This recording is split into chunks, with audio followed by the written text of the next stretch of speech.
see think that. you have to start charging double for that new intro. I know. That gets your attention. Wow. For your back. Yeah. How's everyone doing tonight? Good. I'm doing great, David. I just want to compliment you on the excellent open mic that you moderated and hosted last night. Well, thank you. Yeah, it was a lot of fun. I really enjoyed it. The David Neff channel. Look it up, folks. You won't regret it. Well, yeah, and we had a great exchange with Sunflake last night. Yeah, Nathan, tell us about how you're doing and what life in Florida is like these days. Yeah, Nathan. Like you're in Texas. No, I'm back in Florida. Oh, but I thought you moved. Yeah, I moved from Texas. It's confusing. Okay. From Texas to Florida. I'm old and I'm confused. Well, my wife was stationed. I was here in Florida, but my wife was stationed in Texas, and then I moved back to Texas, and my wife got out of the Army, and we moved back down to Florida. Okay. So it's like a back and forth trip. Yeah, I don't. But I recently got a job opportunity at a church, and to get the job, I had to go attend church, and I have to become a member now. So I might be converting to Christianity shortly. Oh, wow! Man, cool. do they have other jobs? You ever heard of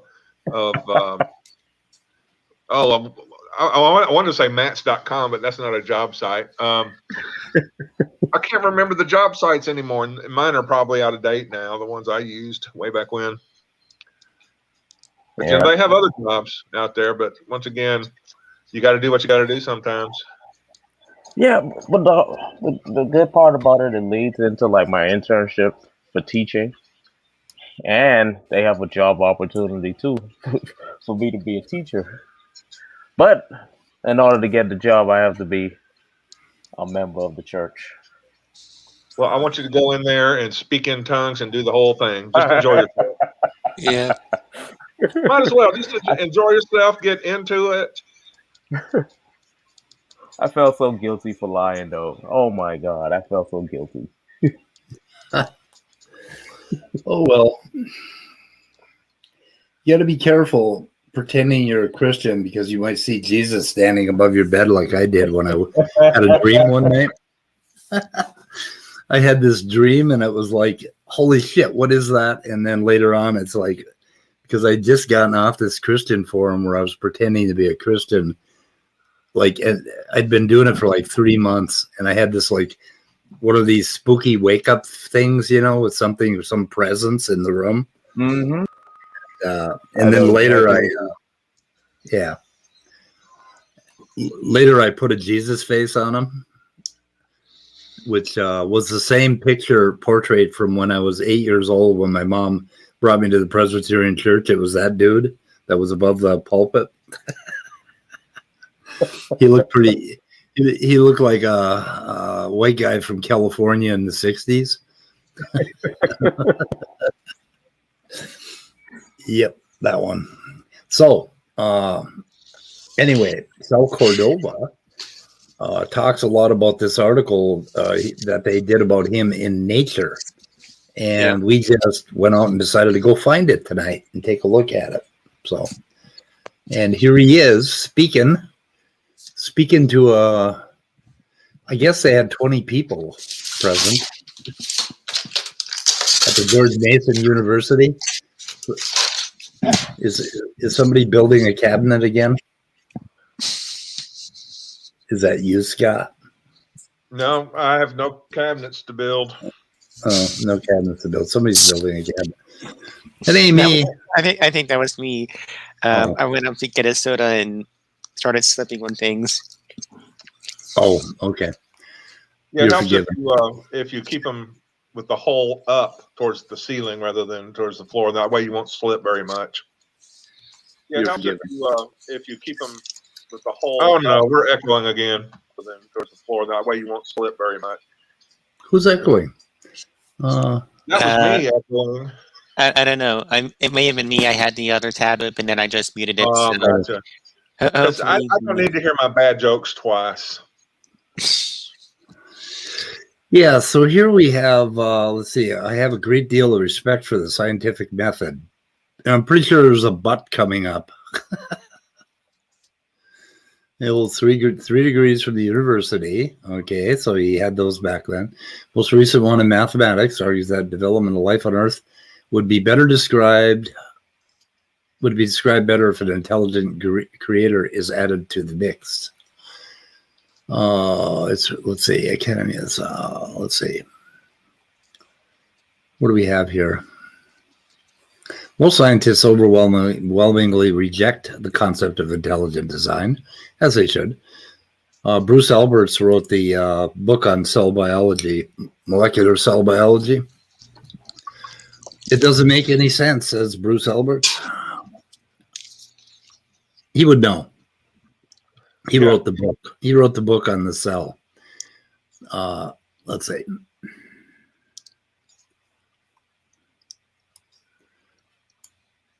So, do we want to read any of this? Well, what I'm reading is just kind of standard stuff.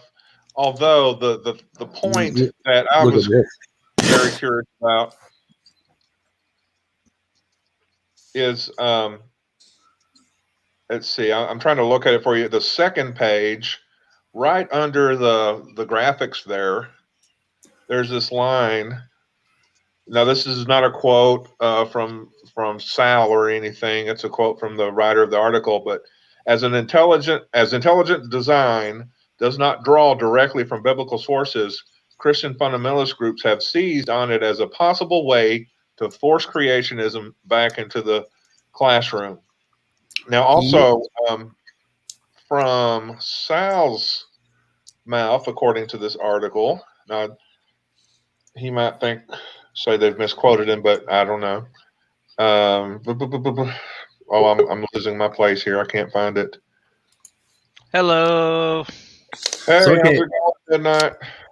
What was that? So this says the Dover trial was last October from this article. So that must have been about 2004 that the Dover trial came out. Yeah, it was just before, yeah. Yeah. Well, it was after they passed that deal to teach IDE or whatever into that school, and before the lawsuit. Yeah. Why are all these states usually in the South?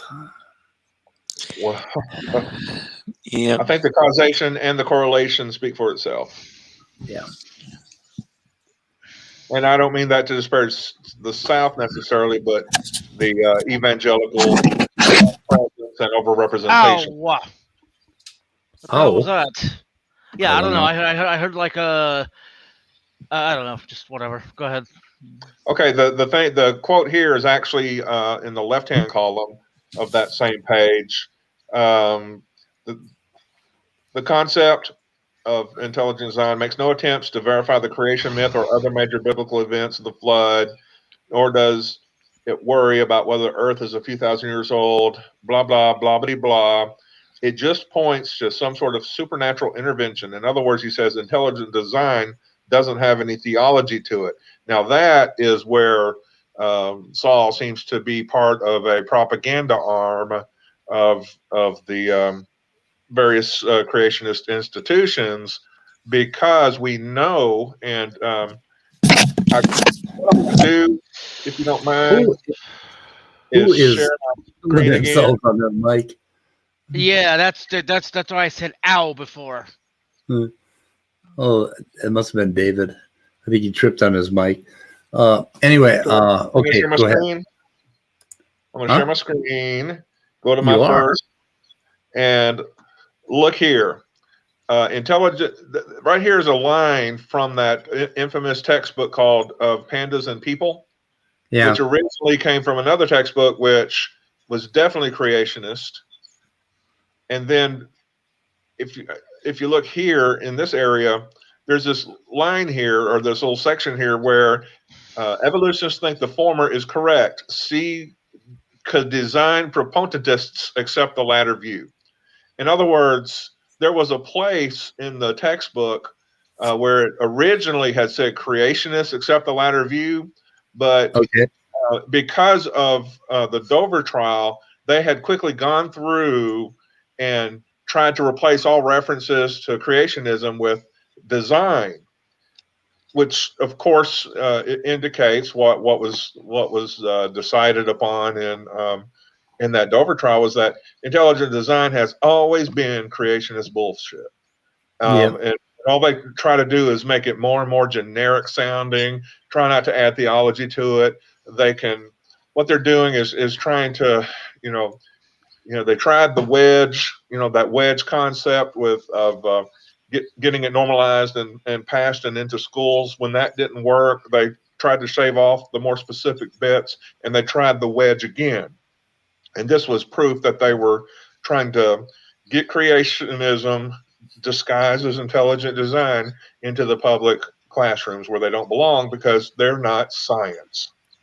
Yeah, so, and that was where they really lost the case. When they I think when they did the search and replace, they screwed up. Yeah, exactly. Somewhere. Yeah, and I'm so glad that their editors weren't as quite as careful as they could have been, because they were able to find that, and then a lot, they got a lot of materials through discovery during that trial, and were able to find this out. But anyway, I don't want to speak much more specifically about it because I'm not a historian, and I'm just going on memories of news from years ago. But anyway, I thought that part of the article was interesting. So Sal's always been around, and I think he's always been a creationist. So, and intelligent design is just a dodge and a cover for creationism. Okay, views of U.S. teenagers aged 13 to 17. It's 2005. Scientific theory that has well-supported evidence, 37%. But look at these other numbers. Just one of many theories that has not been well-supported, 30%. And we don't know enough about it to say 33. But then, let's see, which of the following statements comes closest to your views on the origin? Okay, human beings have developed, 43% believe that we developed from common ancestor. And God created human beings, 38%. Human beings developed over millions of years from less advanced forms of life. Wait a minute, what was the top one? It developed over millions of years from less advanced. God guided the process, 43%. So only 18% actually believe that in like abiogenesis or whatever among teenagers. But then down here, you see the amount of people that believe support for Darwinism, people who believe evolution is scientific theory, 65% of postgrads, 52% of college students, sample average 35, and some college education, high school or less. So that's interesting. The more education, the more likely you are to buy evolution. So that's interesting. Let's see. Crisis of faith. We lost David. Can we get David back? He'll be back in a bit. He left a message in private chat. Okay. Many theologians are equally upset by intelligent design. Interesting. Perhaps surprisingly. The basic problem that I have theologically is that God's activities in the world should be hidden, says George Murphy, PhD physicist. Anyway, I posted the link to this article in chat. I suggest everybody take a look at it. Here we go. Carolyn Crocker was cast out from that was Ben Stein's movie Expelled. Sal Cordova, I think, knew her, Carolyn Crocker. And she... you might want to post it again because I don't see it. What? Yeah, it obviously, the chat just disappeared. Oh, not in chat. I posted it in the video description. Oh, that works. Never mind. Yeah, that works really well because that sticks around and you don't have to go digging for it. So I think that's pretty cool. Let's see. So there's that, and then there's natural divisions from the very beginning. The purpose of ID and evolution awareness clubs has been to facilitate debate. So it's Casey. Screw copyright reasons. Screw them. Yeah, I know. Wait, where's Sal? Is Sal in this article? He's in that article. He's the cover story, so he's on the cover. Oh boy. So, yeah, they promote discussion, and I thank them for that. A lot of the science that we've covered there he is. has been a result. Salvador Cordova sets out the basic principles of intelligent design at a campus meeting. Okay, I'm actually surprised you didn't call me to read this. Well, we weren't going to read the whole thing, so. I mean, isn't it like 2 images? It's 4 pages, right? So wait, you were not gonna read the whole thing? No, we're not going to. Yeah, it's just a fairly vanilla article. It's just pointing out different things, and when you put it in the context of the times, that's what I thought was really interesting, because this was just after Dover School Board did their thing and before the trial that they did that Nova documentary. What is vanilla, Scott? Never mind. I was just trying to be stupid. Go ahead. It's a bean. Vanilla's a bean. It makes a great flavor for ice cream. It's a good additive to lots of delightful desserts. Yeah. So, yeah. But by the way, our favorite feast is somewhere else. Yeah, we over on the Raging Atheist. Yes. Yeah, I'm gonna love to watch that whole thing. I watched a bit of it. Like, Tangelo did not seem to get it, and then Robin came in just acting like a cunt. What's a Robin? Jay Robin. Jay Robin. Oh, Jay Robin. Okay. Towards Tangelo or towards the rest of the room? Towards the rest of the room. Are they still going over there? Yes, and I think Unchanging Destiny is over there. Is he really? I think so. What's going on, Peter? Hello. Peter, my man, how you doing? I'm doing fine. I saw you were in here, Tanya, and since you've expressed the desire to talk to cool people, I thought I'd join. Yeah. Jesus Christ. So is that your pest control system for getting rid of mice and stuff around the house, Peter? That's my hobby when COVID's back down. So I get to play with that bird a little every summer. Nice. Very cool. Unbelievable. So fuck you, COVID. Yeah. Well, fuck my government. Let's put it at that. What they do? They're screwing stuff up. Oh, they are. I was set to get the first vaccine in May, and now things have gone so well that it's probably going to be July. So. Oh my God. Oh, great. And in the meantime, the Germans have declared us a health risk. So, and since the only way to my house is through Germany, I need a negative COVID test less than 48 hours old to get to my house every single time. So Jesus. That's not going to happen.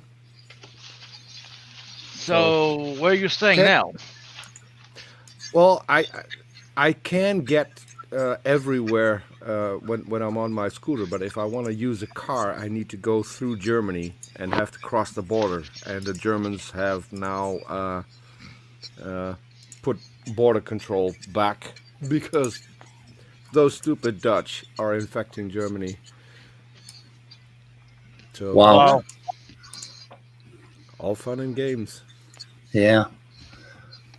Till somebody loses their life. Yeah. Do you want me to go ahead and put a link in the chat there, Speed? For what? For what? Just letting people in. Invite them in. Oh, okay. Yeah, sure.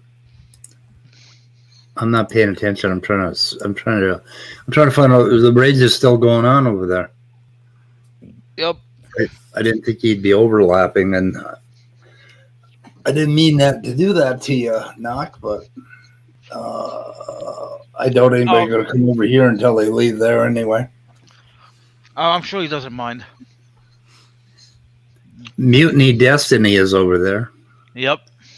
Is he chatting with somebody? I mean, is he talking in the room, or is he just? He's just over there. Robin is talking now mostly. And well, he's probably blaming you for the car thing, Speed. So yeah, he probably is. Yeah, it was my fault. Orge's back here.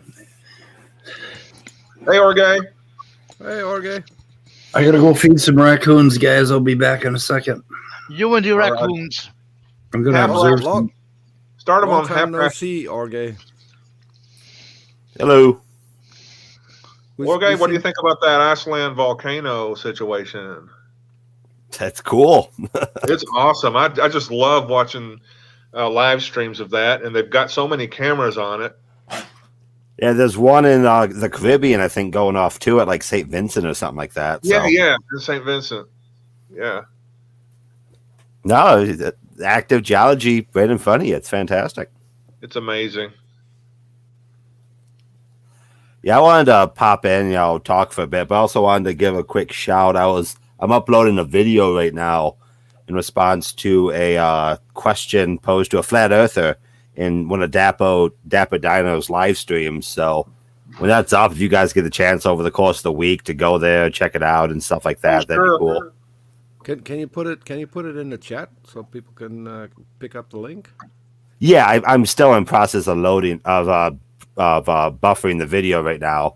But yeah, once it's actually started loading, I got a link. I'll throw it in, of course. Yeah, we'll make sure Speed puts it in the description too. Yeah, it's about seismic waves and a flat Earth, and it's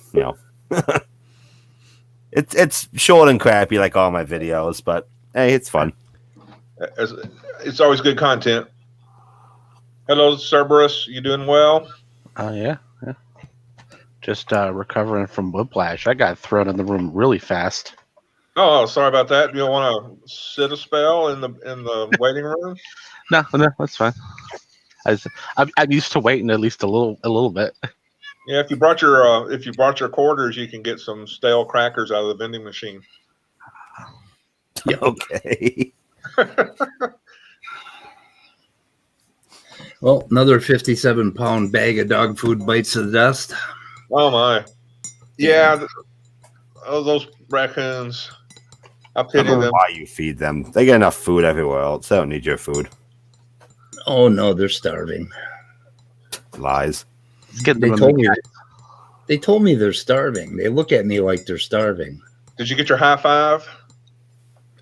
No, I didn't. I didn't go to the window tonight. I just went directly to the door and fed them, and they comes running down off the fence and comes over, and then record the pitter patter of their feet on your back porch or whatever.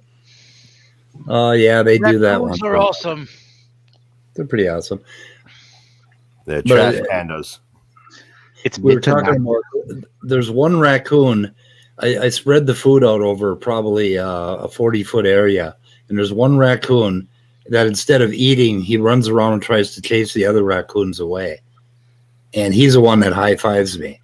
So I'm worried that he's not getting enough food because he's so busy trying to chase the other ones away. And the other ones are sitting there, like they'll back off from him for like 2 feet, and then they'll come back and start eating. And then he runs across the yard and chases somebody else away. But I think he needs to rethink his attitude. Well, he thinks of you as the supply line, and so he's just trying to take over the supply line and take control of the rest of it. He's doing what the Dutch did to India. Exactly. Wow. It's all geopolitics, even among raccoons. Yep. I mean, yeah. So did you name that one that gives you the high five all the time? Yeah, I call him Raccoon. Oh. How original. No. What do you call the other ones? You are missing a call golden him opportunity. You need to name him Coon. God damn. Ooh. I call him Coon. They call them Coon Bear, all of them. When else are you going to be able to use that word uninsulted? I know. Yeah, yeah, right. And I named my squirrels Squirrely Squirrely. So, and the turkeys, I named them Turkey. Oh, come on. We need to talk about your creativity and lack thereof. Yeah, like Squirrely clearly has to be crackhead. Yeah. Yep. Yeah, well. Well, what about Turkey? What the hell is that? Turkey, that's for turkeys. No, I know. How old are you? And name him Dinner. How old are you? I thought Darth was here. I thought Darth was in here. I thought Darth was in here for a second. Like, wait, what the fuck is that? Yeah, how old are you? That's a Darth question. Yeah. Why are you acting like a snot-nosed 16-year-old? Yeah, I named my yeah. Oh wow, that was good. By the way, Peter, I just want to say that the work you do is fucking amazing. I saw the opening for David Neff, and like the openings you did for Speed, like both of them. But Speed, why don't you just choose one opening? Like the second one is certainly much better than the first. I know the answer to that. And that's a legitimate answer. One is for the you mean why do I have two openings? Yeah, so Brainbug made an opening, and Speed thinks that it's showing both at least shows some appreciation to the people who do the work for him, and I fully agree. I mean, that's fair enough. And it's longer too. It's longer. It gives us a few minutes to consider the evil of our ways while we're in the backstage. So anyway, yep. Yeah, I like them both. And David wanted something along the lines of what Seth Andrews. I keep forgetting the name of his website. What Seth? Peter, I don't think I've ever asked you what software you use. After Effects, Adobe Premiere.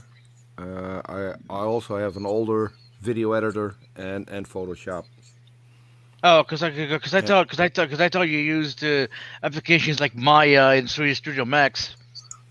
No, and I use Adobe Audition for the music. I basically got the entire Photoshop, the Adobe package. I bought everything in 2018 when you can still buy it, and then the subscription model sucks. Yeah, so for After Effects I've got a plugin that's from Video Copilot, and it didn't work with the 2018 version of After Effects, and I emailed both Video Copilot and Adobe, and both blamed the other one while it wasn't working. And in 2020 I got an email from Adobe that they're going to send me the entire Adobe suite again for 2020. So I got everything new in 2020, and it worked. Nice. I am so jealous. And this year they started sending me the new versions, the 2021 versions, for free as well. So I'm not complaining. Again, I'm jealous. Can you hand them out? Can you give? I'm not complaining. I mean, it's amazing software, and Photoshop got even better this year. There's a lot of shit you can do with just one click. I mean, selecting subjects, it used to be a pain in the ass. Now it's just one click, and then you can refine the hair and have really good cutout. So I'm not complaining. I hope they keep doing that and send me the stuff every year. I mean, one can hope, right? Yeah, I mean, I stopped working, so I'm not going to pay for anything anymore because there's no way for me to pay for it and get it back. So if they now send me the stuff for free, which I paid for several years, I'm fine. Holy shit, $50 a month they want for that? Yep. For the whole suite? Yep. That's expensive. Yeah, I think I paid I paid over 1,000 when I bought the whole thing, but I got several. It's not just the ones that I use. Well, I bought it about 15 years ago for about 200 or 300, I think. And I wonder if that license is still valid. For Photoshop? Yeah, probably is for Photoshop. Yeah, well, that will be for the version of that year. Well, can you just get Photoshop and nothing else? Yeah, you can. Yeah. My son's worked on Lightroom. I don't know if you've used that at all. No, that's the only one I don't use. So Lightroom is more for photographers who want to enhance their pictures and stuff. I don't make enough pictures for me to just install it and use it. I do all of my work in Photoshop. I prefer Photoshop anyway.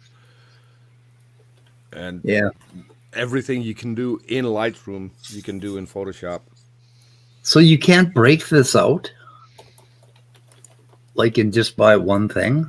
Oh yeah, Photoshop is $20, $20 a month. Yeah. What is Illustrator? What does that do? Illustrator is pretty much the same thing as Photoshop, but Illustrator is factor based. So if you want to do stuff for large surfaces, like say wraps for a car or large signs, then you need Illustrator. Okay. Because if you make something in Illustrator, you can enlarge it indefinitely without quality loss. You can't do that with a picture in Photoshop because it's going to get grainy if you blow it up too much. Okay. Damn.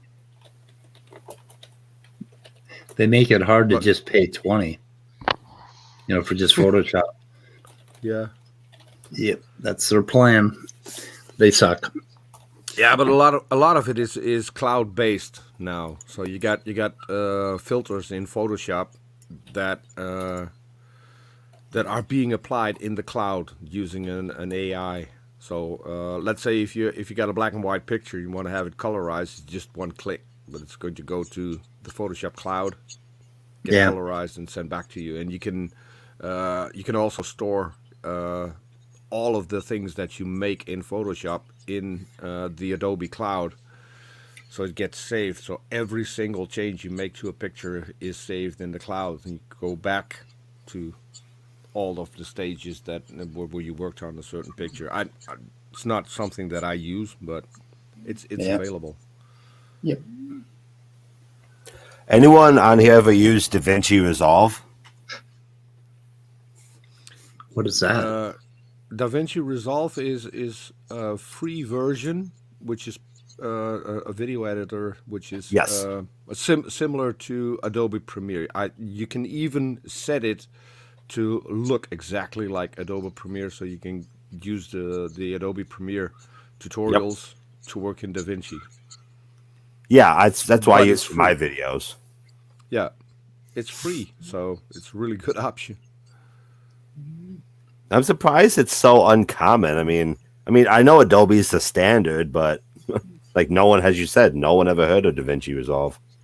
I usually tell people if I'm going to help them out with their channel, there's a lot of stuff you can get for free. So you can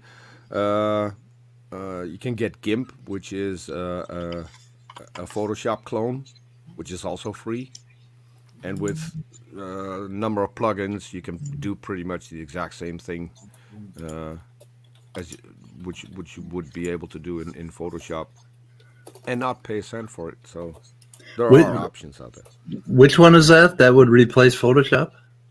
GIMP. GIMP is cool. Really? GIMP. So GIMP is that good? No? Yeah, it's so they keep updating it, and as I said, there are plugins that you can load into GIMP that will allow you to work on Photoshop files, because certain things aren't standard in GIMP, but a lot of people have made plugins so you can get all the functionality that you have in Photoshop in GIMP. Cool. And it's open source software, so it's all free. I posted my video just finished uploading, so I just posted in the channel if you guys eventually want to take a look at it. New video? Yeah, I just posted a new video. Where is did you put it in chat? I put it in the public chat. I'll put it in the description. What is it about? So you remember that modern day debate 3-on-3 flat earth that Leo and Dappadino win? Right. Well, I went to Dappadino's after show and one of the flat earthers showed up. So I had a chance to ask the flat earther a question about seismic waves on the flat earth. And he basically said, I don't know, but I'm sure it works. So I made a little video kind of yeah, exactly. I made a short little video kind of explaining the super basics of P waves and S waves and the S shadow zone. Well, that's cool because I don't know anything about that. It's That's super the best basic. argument I've ever heard for a flat Earth. I'm not sure, but I'm sure it works. Yeah, but in his defense, he wasn't like Nathan Thomas. You want to put a nail in your head. He was actually good to talk to and stuff like that. So he wasn't a complete jackass. Yeah. I put that video link in the description. Oh, thank you. By the way, Speed, Orge and we were on a live stream yesterday, and someone expressed the desire to maybe jump on one of your streams, but apparently you don't like them. Who are they? Praise I am that I am. Yep. Oh, Praise is okay to talk to once in a while. No. Praise is Tanya, go look at the stream that he did yesterday. Is it back up? Did he complain about getting out? So the stream that you and I were on is still gone, but he did a stream right after that, basically with all the same stuff in it. It's just sad that you can't hear where Gavin gets booted as a mod.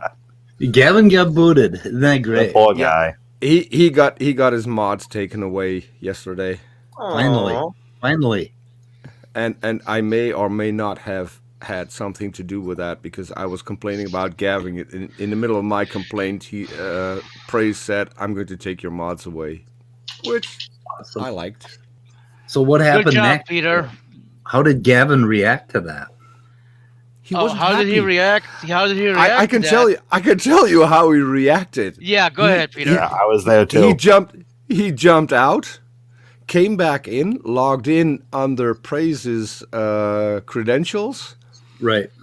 Kicked out Praise, muted me, and then ended the stream. And deleted it. He deleted the stream. Yep. So he was a little bit pissed off. So Praise has got to take his StreamYard rights away. Yeah, what a petty child. He already has. Oh, he did. But okay. The problem is he can still log in with under Praise's account. So he might he's have got his to change account. Oh no. Yes. Getting his email and everything. No. His StreamYard account. Yeah, but and I'm not like you have to relog. You can reset it. Like I changed my plan and it reset everybody so that nobody could log in, and you have to have a new code. So you can get them to reset your StreamYard so that nobody else can log in. Oh, that's a possibility. I don't know. Yeah. But Praise Gavin wasn't a happy bunny. Yeah. Yeah, but I don't mind Praise that much. I mean, he's always been reasonable to deal with compared to Gavin.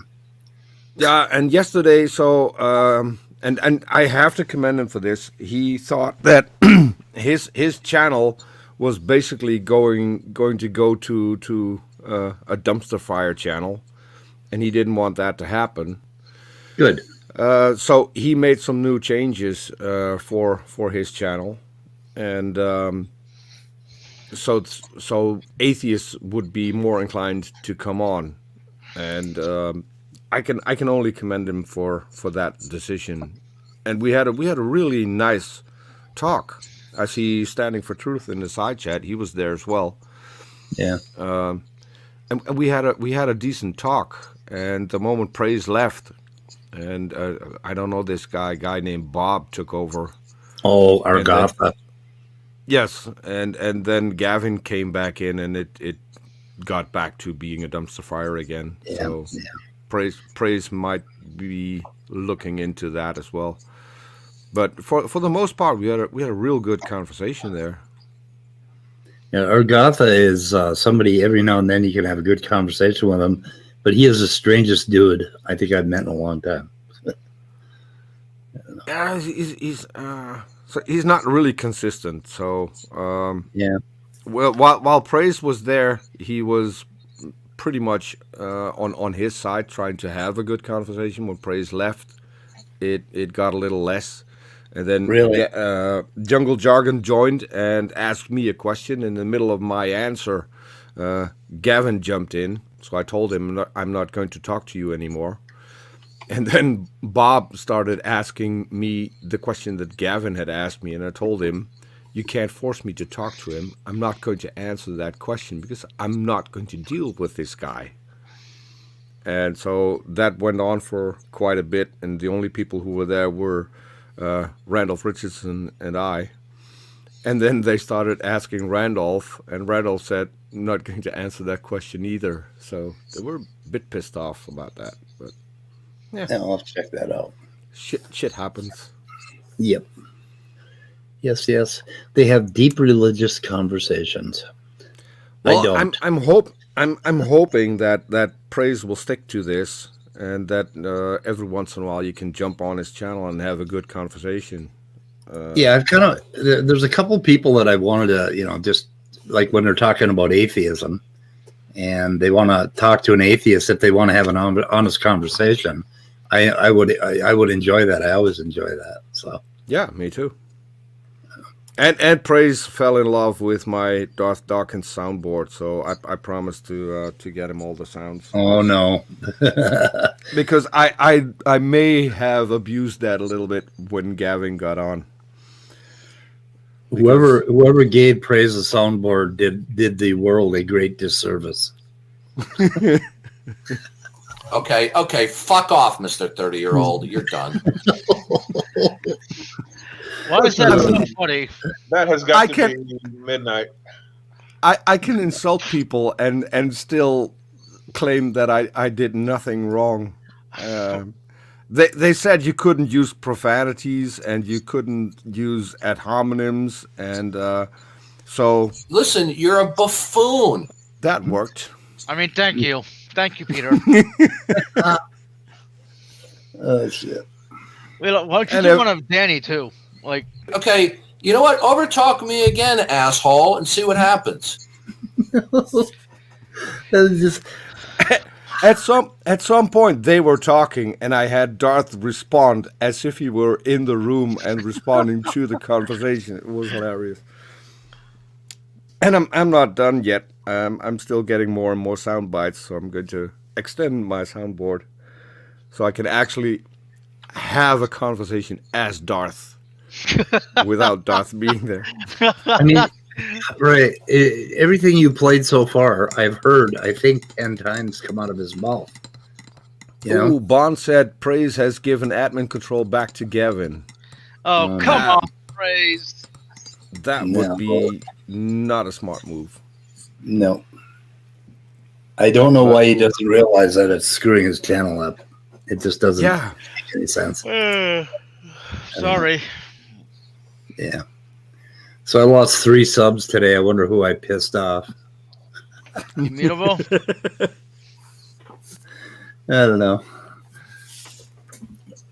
I go up about 6 and then I go down 3 or down 2. Every time I piss Otangelo off, I notice it goes down by 2.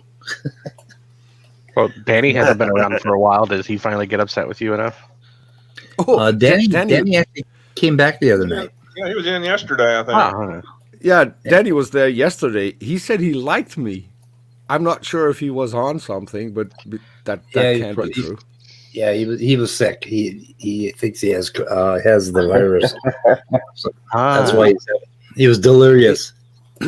Immutable says you should be checking out the Rages channel. What happened, Immutable?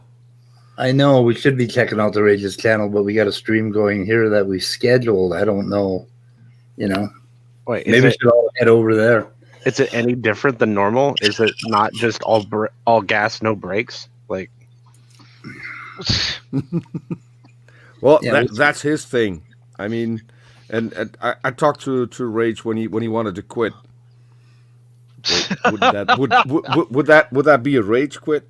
Sorry, but I told him there are people who leave religion and need a channel where people rage. So there's a niche for him to be there. So I hear Lisa. Yes. Real quick, I just really quickly need to interject and just acknowledge that. I'm sorry, Well, Lisa, thank you so much for your $5. I guess I'll wait to ask Danny my question though, then for a few days if he's actually sick. What's your question? I want to ask him if he's aware he's homosexual or not. But wait, sir. I thought you didn't have a gaydar. I don't. It's just obvious. Yeah, he got married. I did ask him. Yes, I did tell him yesterday that I almost, because he said that he liked me. I said I forgot you want to be a sub. I forgot about that. Yeah. And he went silent. It was. I mean, it's obvious. Yeah, it's obvious he wants to be a sub. Like, okay, look. If he didn't want to be a sub, why did he say?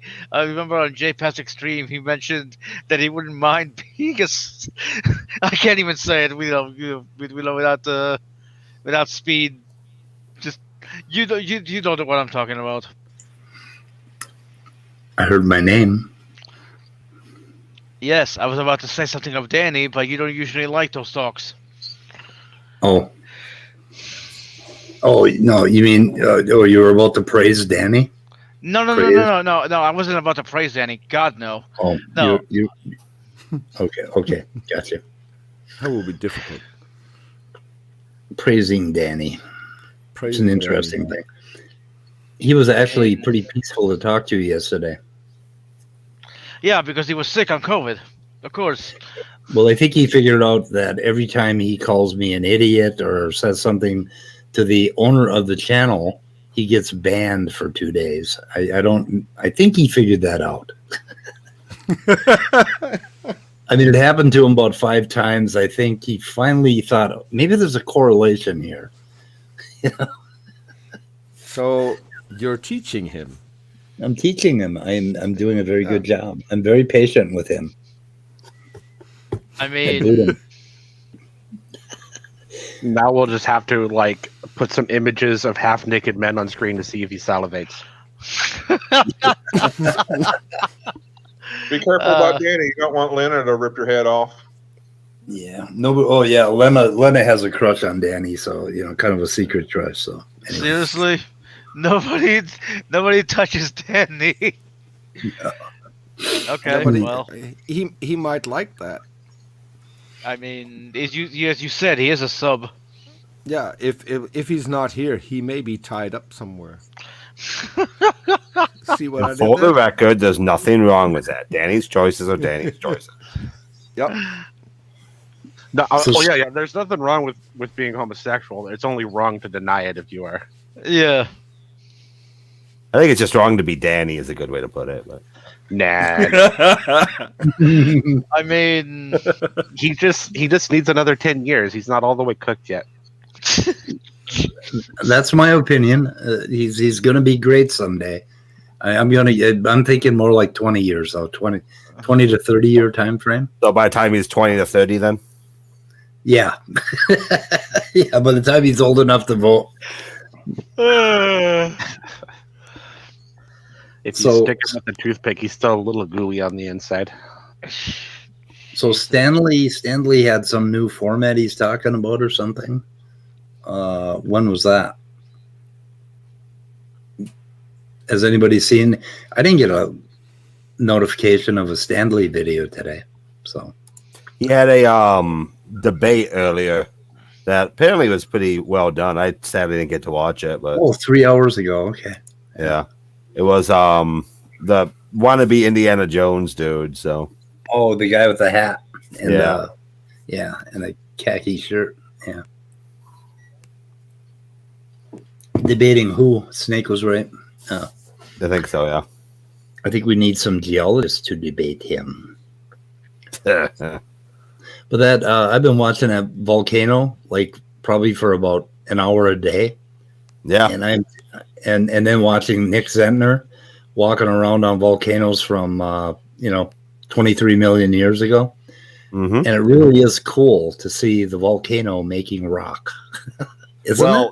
That Iceland volcano is extra sweet because that is right over top of the Mid-Atlantic Rift, which is so what's happening in Iceland is what's happening in the center of the Atlantic Ocean all the way down past Africa. Wow. So it's the exact same.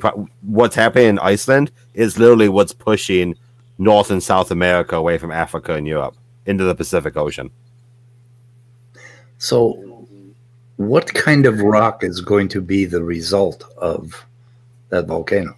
I believe that's going to be mafic rock, which is probably going to give you a gabbro coming out of there because it'd be fast cooling since it's landing on the surface. Okay. I was watching Zentner walk around in Washington, and I started thinking, there were a whole bunch of trees and grass and flowers and stuff, and of course all those things are going to die, and then other things are going to go on top of them. And I started to think about 20 million years hence, right? Yeah.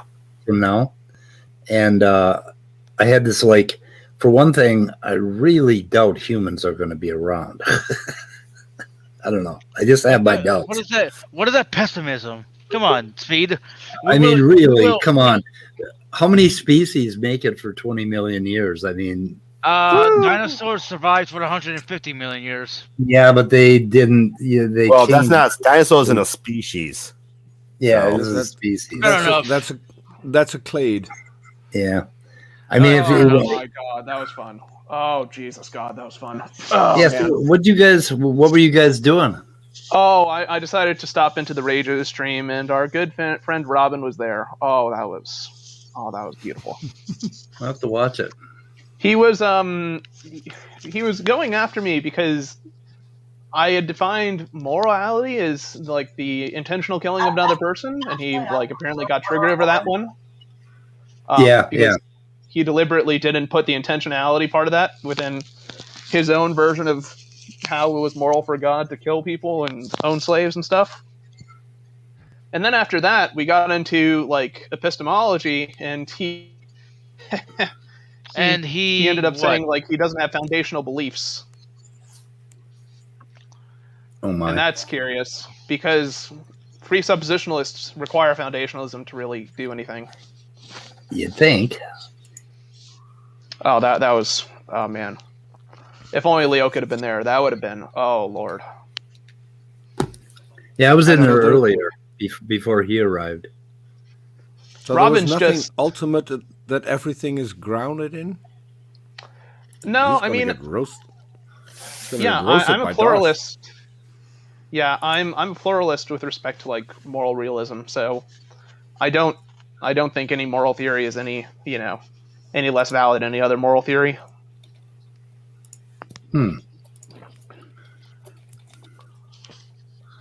I'm pretty convinced it doesn't come from a god. It could come from. The thing is, I don't even deny that. It could come from a god. It's just that, it just means that your commitments for what you view as moral are different from mine. Well, if it does, he did a pretty shitty job of communicating it. Yeah, but also, if morality is dictated to you, then you are amoral. Yeah, exactly. Not necessarily. I mean, what it means to be moral is to be, in coherence and in alignment with some set of moral standards. A person that adheres to rules and rationally follows some sort of prescriptive morality is a psychopath. Not necessarily. I mean, cultures from ancient and Indian American cultures did that for a long ass time. No, they didn't. They went. Yeah, They got their morality from the same place we all get it, from our bodies. No, they had That's where they got elders their and morality. people. No, they had like elders and like all sorts of elder gods that passed down, you know, like Well, moral sure. knowledge to their priests, and those priests made edicts about what things are moral and not, and They people. they took their innate morality and they wrote it down in various cultural scripts and forms. Yes, we all do that. But if that's the only thing that you have, and you don't ever basically check on how you feel about doing something, then you're called a psychopath. If you only obey rational rules or written rules for morality, if you get everything about your morals from a book or from a culture, then you are a psychopath. I don't see how that follows. It follows because morality comes from your nature as a human, as a Homo sapiens, as an organism. That is where you decide what's good and what's bad. You decide based on feeling. You don't, like when you're driving along and a little kid runs out in front of your car, you don't slam on the brakes because you check some book or check some fact in your brain or rationalize. You do it naturally. You naturally do not want to hurt other beings. I don't. And I don't we think tend to write that down. neuroscience supports And that if neuroscience actually has very good support for all of that. I mean, I think what we consider to be like moral actions are things that are taught to us, like that they are cultural values to some extent that are passed down. Well, then you're a psychopath. How I'm so? sorry if that's How so? Right? I mean, you can have people from different cultures of the world, right? And like back in ancient days, people would see no problem in killing other people from neighboring tribes or from neighboring correct. religions. Well, they wouldn't have Right. what do you mean by no problem? They wouldn't see that act as immoral. They wouldn't see that act as something which is wrong. Have you ever killed an animal? But that's still grounded in us being a social species. And if back then it was more important for the own tribe to survive than for a competing tribe to survive. So it's still going back to us being a social species and standing up for our own tribe. So you could. And I gotta ask, how are you defining good in that scenario? Because I doubt you're gonna find many veterans that say it was good to kill. More like more so that it was the good outweighed the bad. I mean, good and bad are not. Yeah. Good and bad, I mean, in this conversation, are not going to be terms that are really sensical. I mean, moral and immoral will be, though. Sure, but I mean, that still also works, though, right? That still works. But it's not moral to kill the person. It's just more immoral to not kill the person, right? Morality is still there. Immorality is still there. Just the dials have been adjusted. Yeah, so I mean, a person that's a moral realist will make declarative statements about facts of morality, whether or not it is good or bad, right, so to speak, to kill somebody or something like that. They do say that there is like an actual state like that is either good or is not good or something like that. But like the right or wrongness of it, like was it justified of me to kill a person or something like that, is something which pertains to moral epistemology. Have you ever killed anything? No. Okay. It's not an easy thing to do, no matter how justified you feel in doing it. Well, sure, but I mean, whether or not you feel justified in killing something doesn't take away from if that act was right or wrong fundamentally, right? Who cares about that? What you care about is what you feel when you do it. And these tribes that killed other tribes, I'm guessing they did not have a good day while they were killing. Well, I mean, if you're in accord and if you're in obedience with some set of moral edicts laid about by a moral framework, those actions are moral. Or you could be trying to please the leader of your tribe.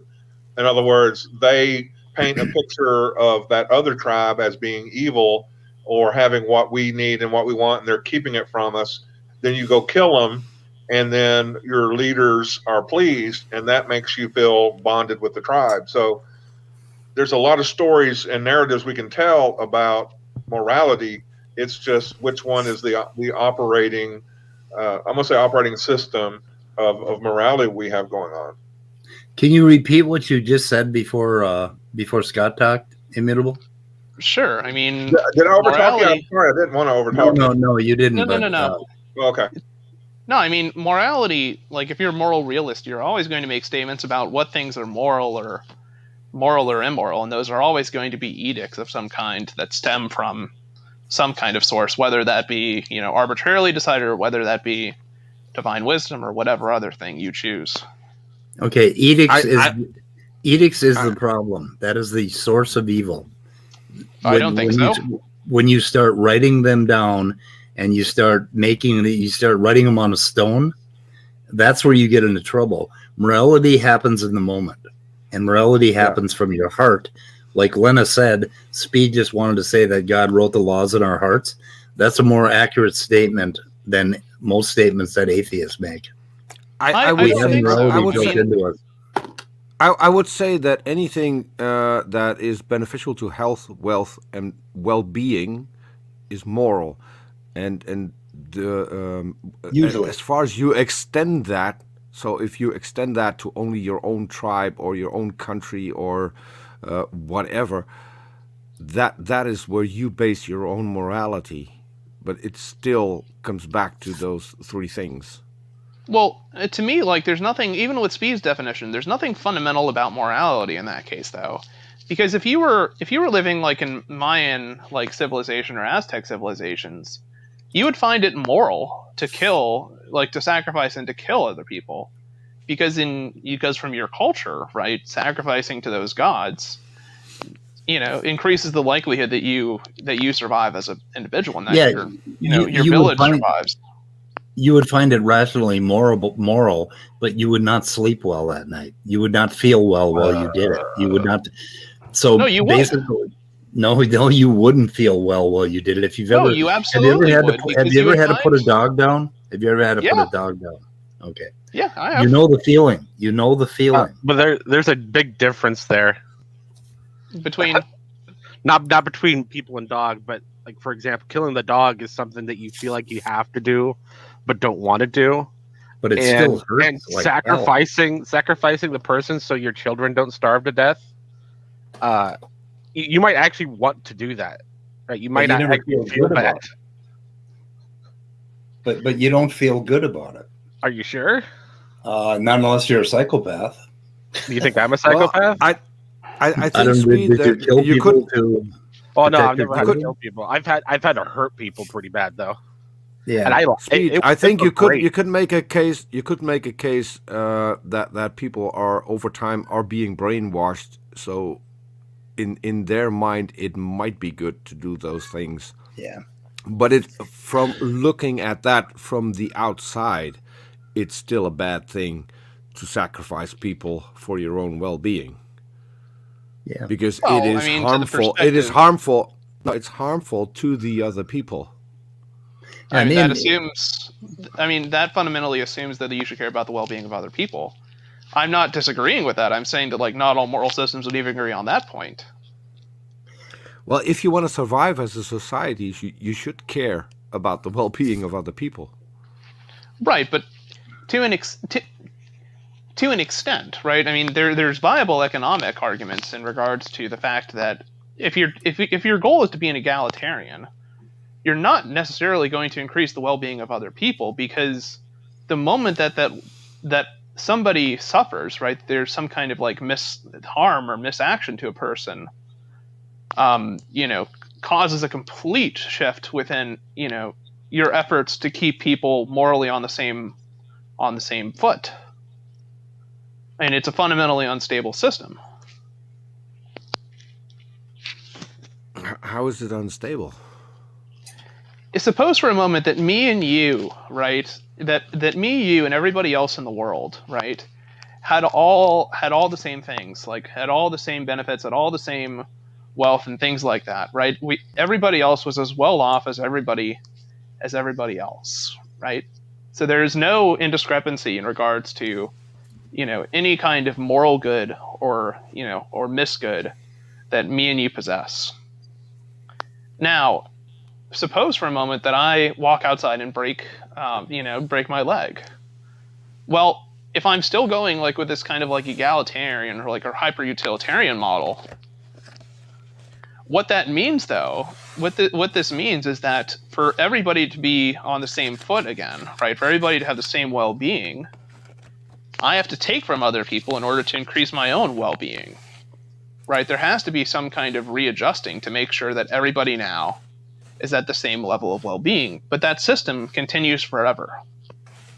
Because there's going to be instances in the world where, where evil and where, bad things just happen to all of us.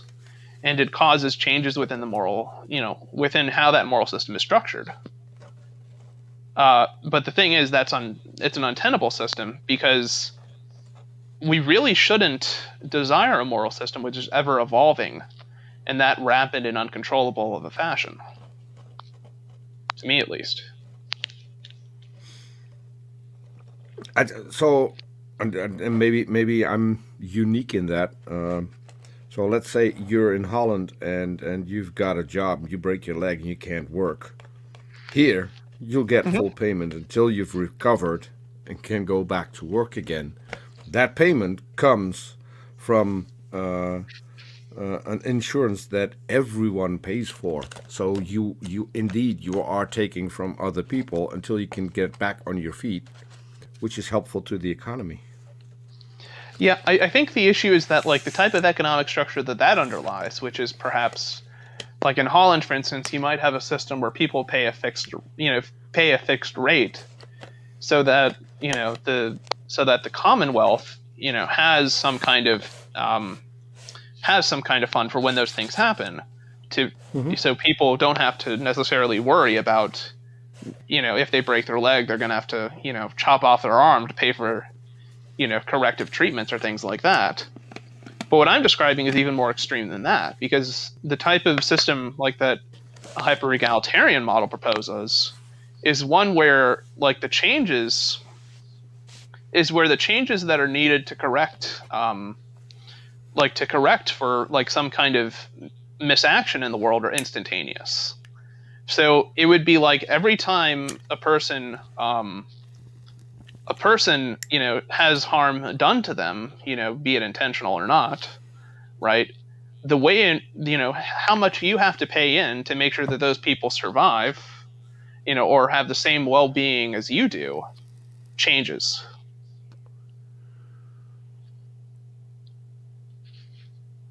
I don't think that I get where you're going at. How would it change? Because in a type of system where people sincerely mean everything should be equal among moral agents, right? Then it follows that we shouldn't mind making sacrifices so that when people are afflicted with pain or suffering, that our own level of comfort drops to accommodate that new situation. Yeah, but it's unnecessary for us to have our own level of comfort drop in the way that I just described. Right, but in that case, that contradicts the thesis of being hyper-utilitarian. It means you don't truly care about the comfort of other people being equivalent to the comfort of your own. It also depends. So I still think that it's beneficial to have a payment system based on what you actually do. If you want to do a lot of work and a lot of if you want to study for certain jobs, you should be able to make more money. So that's still a thing too. So it's not everyone. I'm not advocating for everyone being equal, because I think that would be inherently unfair as well. If, for instance, a doctor has to study for 10 years to get to the point where they can perform operations and stuff like that, as opposed to a guy who is a bricklayer, who doesn't need that much education, there should be a difference in payment. Oh, sure, I agree. It also if the bricklayer makes a mistake, it's not that bad. If a doctor makes a mistake, people die.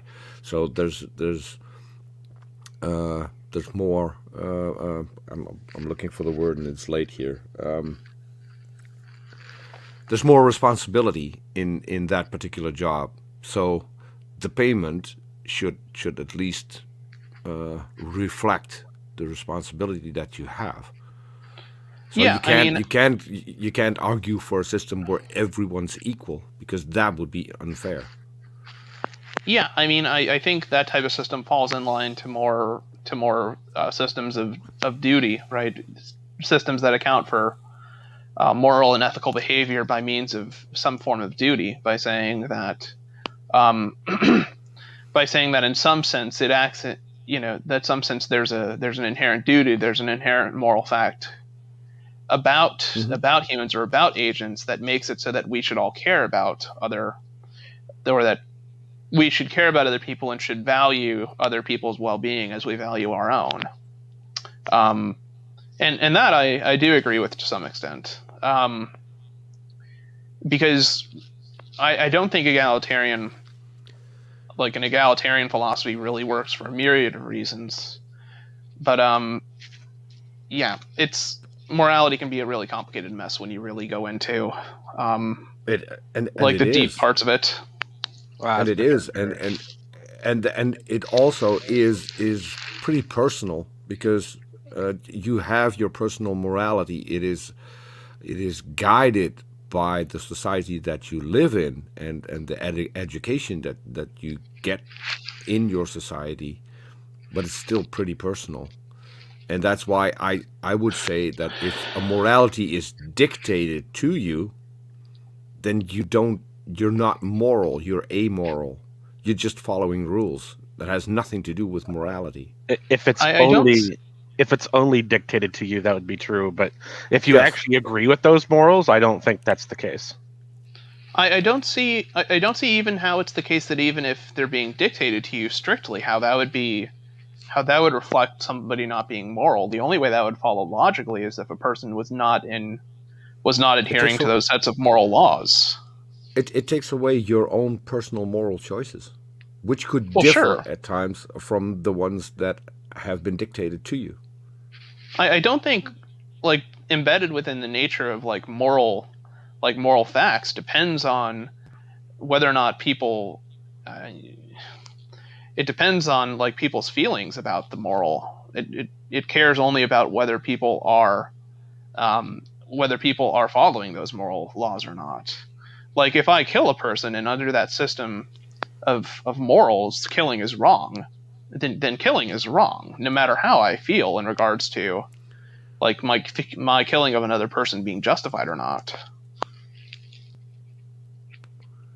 Yeah, I mean, I disagree. It might be considered wrong in that system. Well, yeah, but you have to have a system by which you can appeal to something being morally good or not good, right? I mean, do you? No, you don't. Well, that's moral ontology embeds itself from there being some kind of great, but morality and systems thereof are just it's basically like creating money to be abstract value for objects. Okay, I mean, are you taking the position of moral skepticism and moral anti-realism, that morals are approximations of? I don't think approximations. I think morals, the idea or the concept is fictional, but what they're describing or what they're being used to codify are real. Bingo. Yeah. Okay, so I mean, you think that when I say killing somebody is wrong, right? So you would respond in saying that there isn't some ontological fact about killing that makes it morally wrong, within the fabric of the universe, or yeah, I'm trying to understand. There's no. It's also not that black and white. Killing someone may be right under certain circumstances. A friend of mine was suffering from a very aggressive form of cancer. Within 2 months, she was basically just a skeleton wrapped in skin. And she wanted a way out. So her doctor actively killed her. I don't see anything wrong with that. Yeah, and it seems to me, at least, it seems to me like actions, like out of context, just in a vacuum, are amoral. Period. So you say killing a person is amoral or immoral. I'm just going to say it's neither of those. I think you're appealing more to like moral epistemology then, though, aren't you? I mean, you're not saying that like the actual value of the moral itself is gauged by the environment. You're saying that whether something was justified or not is gauged by, you know, what determines if a person had justifiably killed somebody or whatever the action might be takes influence from its environment, not the fact itself, right? There's still a personal choice. There's still a personal choice involved. The action itself tells you nothing. No. Well, there's still a personal choice involved, depending on the circumstances. So what happened to my friend? A lot of people in the U.S. would not allow something like that. And in that case, I'm kind of confused on what it means to say something is morally right or wrong. You know, something. I think it's morally. I think it's morally wrong to let someone suffer who, at that point, wants to die because they don't want to suffer anymore and they don't want to get the suffering to get worse. So in that particular case, it's this decision of the person who is suffering whether or not it's okay to kill someone. I agree with you, but I don't. I would agree with you. I would agree with you. I just don't understand like how the approximation fits into this. Right? Well, I'm saying when you made the statement, killing is wrong, but it's not that black and white. If I get out of the car and I look into the barrel of a gun of someone who wants to shoot me, the only thing I'm thinking of, I need to kill that person before they kill me. So in that case, killing also isn't wrong. For instance, because it's now inflicting my well-being, my health, and so I have to make a moral judgment, and my moral judgment would be self-defense. And if that ends up in me killing someone else, then so be it. For instance, I might make a proclamation about killing people is wrong, right? That there is a moral fact about killing, and that killing itself is a wrong action. Now, tonight, or some night of the week. Hold on. But it's not by definition a wrong action. That's what I just said.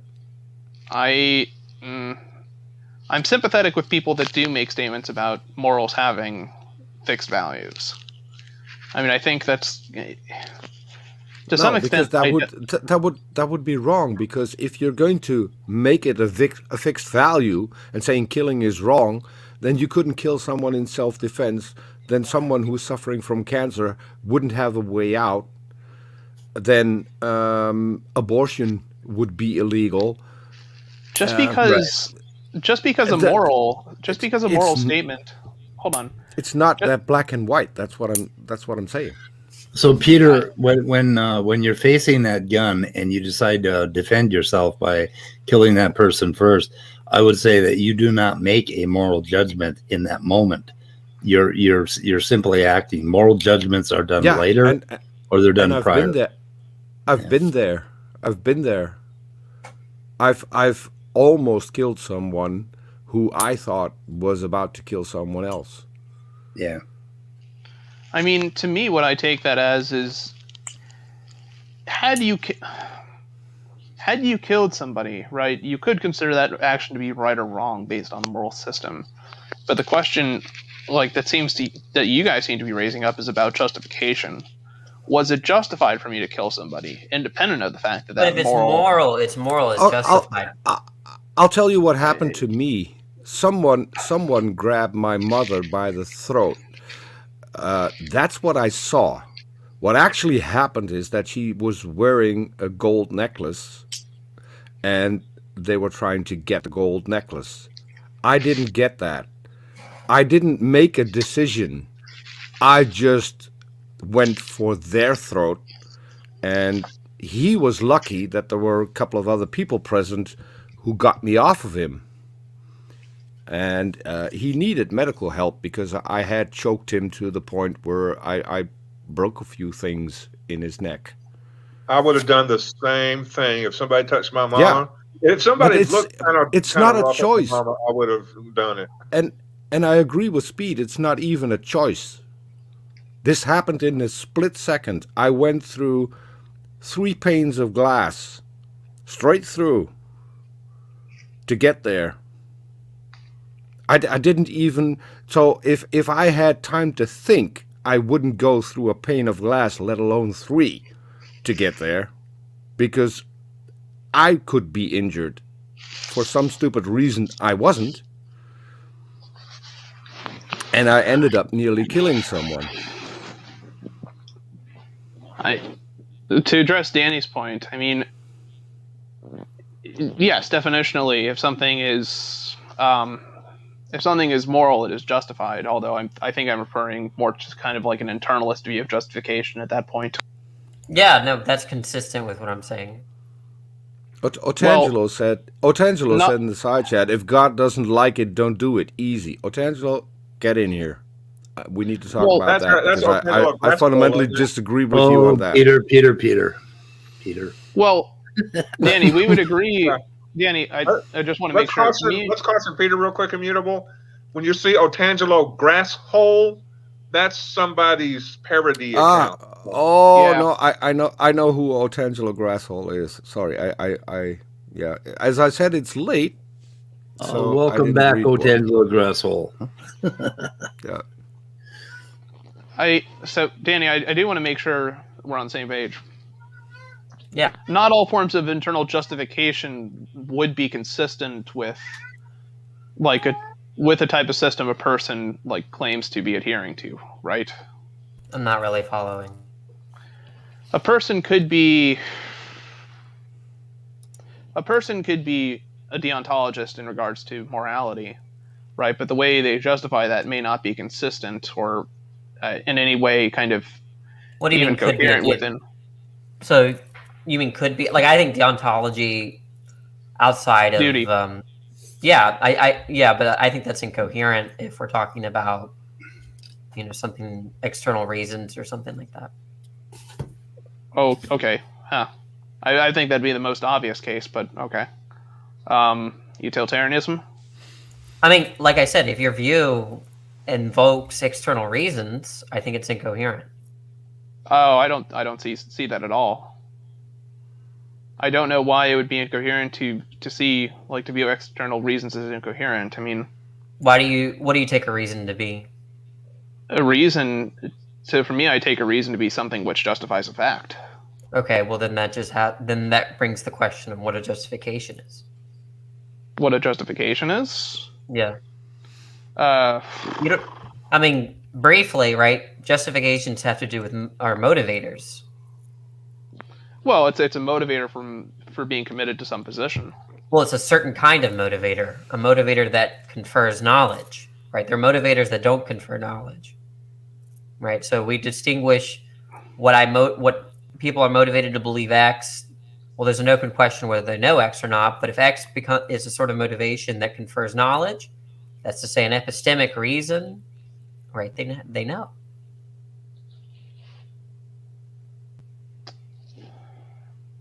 Yeah, but not all forms of knowing would be consistent with some moral system, though, I don't think.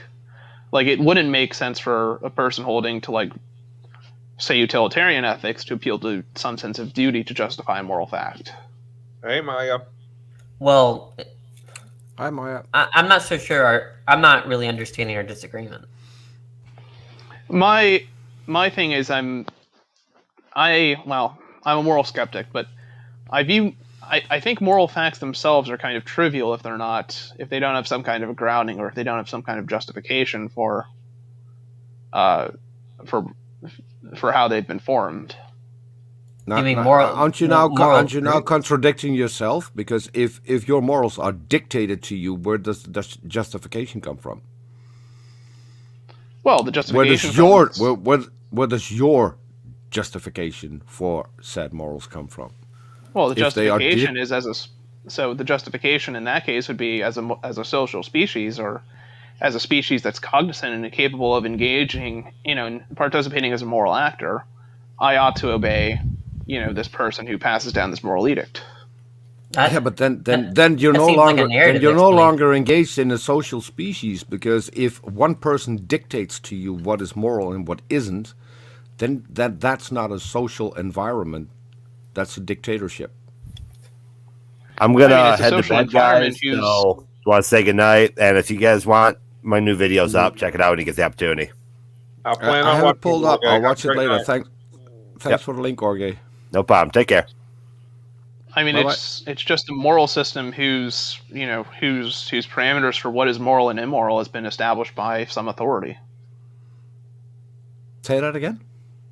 But then you just the notion of morality there becomes if X is moral in that notion, then there's a question of whether it's right or wrong, right? Because you can always question the authority as to whether they're. Sure. Well, then it's just you're no longer talking about morality. I mean, to me, if you're taking like any form of moral realism, what it means for a moral act to be right or wrong is to be in adherence with the moral system itself.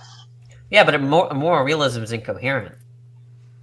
And how would you decide? Because they depend on external reasons.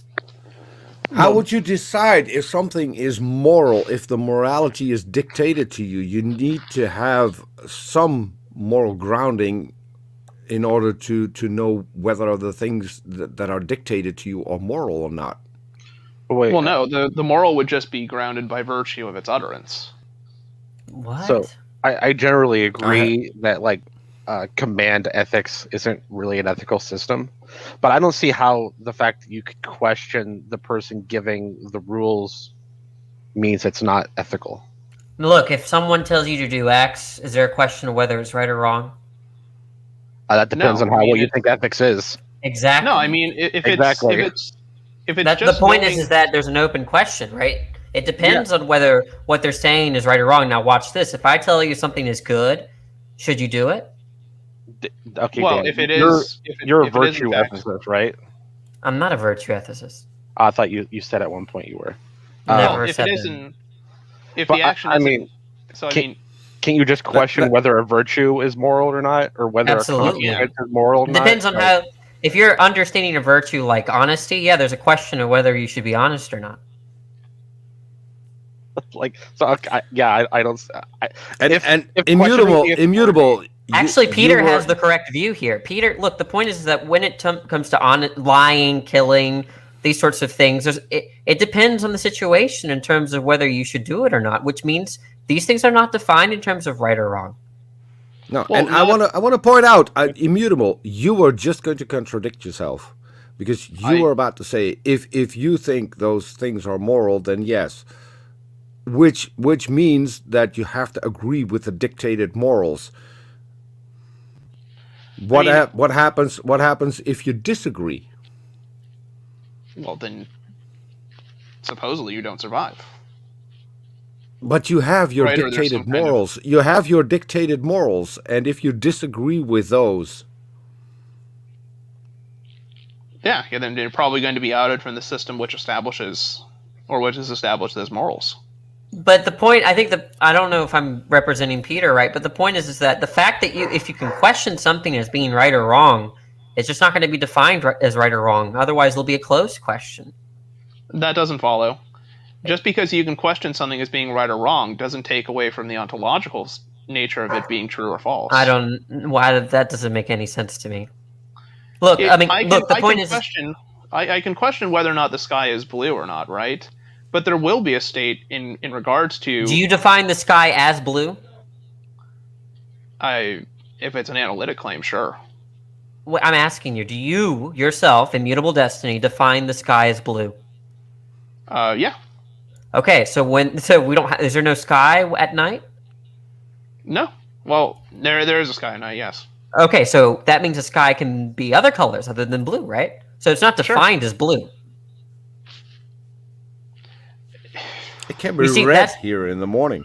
Right, exactly. Look, And the point is and that in you the don't evening. define killing and being, lying and all these things in terms of right and wrong, because like Peter pointed out, there are cases of self-defense. There are cases of the Nazi Jew case, right, where you're lying to the Nazi, right? There are just all these extreme cases in which you would find it to be good to do that thing. Yeah, when it comes to lying, I've got an example that happened to me. I witnessed a car crash. Before we could get to the crashed car, it was on fire. The guy inside was literally with his head in the flames. By the time we got him out, he didn't have a face anymore. He was worried. His daughter rode horses in competition, and he was worried that he couldn't attend next weekend's competition to cheer on his daughter. And he kept asking me, "Am I okay? Am I going to make it? Did I get hurt?" I was looking straight at him, seeing that he had no face left. And I lied to his face, and I said, "You're fine. You're going to make it." And the only reason I did that is to prevent him from going into shock. And that took 45 minutes until an ambulance arrived. And I kept lying to him, and I see nothing wrong with lying to his face. Yeah, I agree with you, Peter. Absolutely agree. Right. I mean, look. So you're saying it, Dan, are you saying it only makes sense to think of moral statements as being synthetic in regards to synthetic truths? That they're coextensional. Look, so synthetic claims are still, they want to say that there's still identity claims that are synthetic. I'm saying it's not an identity claim at all. Okay. Synthetic or analytic. Okay. It's like saying leaves are green, right? Now, I guess there's this way you can construe that synthetic, but one thing that everyone agrees is that whether synthetic or analytic, it's not identical. Green being predicated of the leaf, that we don't define leaves in terms of green. Okay, they're not identical. Well, yeah, they're agree. They're also not all green, because there's a tree just a couple of yards from my house that has red leaves, which is precisely why we don't define it. Now, in the case of what Peter's example where he lied, right? There, good is coextensional with lying, meaning that it's a similar sort of predication, where you're not defining that instance of lying in terms of rightness. You're just saying that was the right thing to do in that case. It comes back to what I said earlier. What is moral is what is beneficial to health, wealth, and well-being. In this case, it was health and well-being that justified me lying to his face. Because if he had gone in shock, he may have not survived the accident. Now he survived the accident. The other thing is comforting him while he was laying there in pain. So it comes back to health, wealth, and well-being, whether or not an action is moral. In this case, me lying to him was completely moral, was the right thing to do. Okay, wait a second. I got a question for you then. If you had an opportunity to go back in time, but you could only go back to one spot, and it was to see Hitler's mother before she had Hitler, would you kill her? No, because you couldn't justify killing his mother. Why not? For the actions of her son. But that would be unjustified. But the simple fact of her living reduces health, wealth, and well-being. Yes, but you would still be killing someone who was completely innocent, and so you couldn't be justified. Okay, so no matter what her son was going to do, you couldn't be justified in killing her. Okay, that's so not consistent, though. Yeah, it's not just health, wealth, and well-being; that it's also innocence or not. Hey, boys and girls. No, because you're interfering. Hold on. No, you're interfering with her health, wealth, and well-being. Moderator. We have a new person in the room. Has she had a chance to say anything, or? I don't think so. It was very quiet if she did. Okay, well, maybe we should try to let her get a word in anyway. Thank you. Thank you, Speed. It's a pleasure to meet you. Yes. I come on the invitation of Scott. Yeah. I apologize. I want to make sure that I'm contributing adequately. Are we trying to define morals, or what what's the ultimate objective or point, or what are we trying to get to? That's adorable. I don't think there is a point in here. It started out with whether or not morals can be imposed on you, can be dictated to you. I think right. I mean, I have an opinion on that, but I don't see like a priori why that's a problem. What is your opinion, Maya? I believe morals are I believe that morals are independent, or individual. I think that's observably clear. For instance, when you said that you would not kill Hitler's mother, a lot of people would disagree with you on that. Mm-hmm. Yeah, I know. Which is what I said. It is personal for everyone. You know what's really funny, Maya? Not that I disagree with you totally, but the notion, if you understand rightness and wrongness just in terms of individual, there's actually no room to disagree.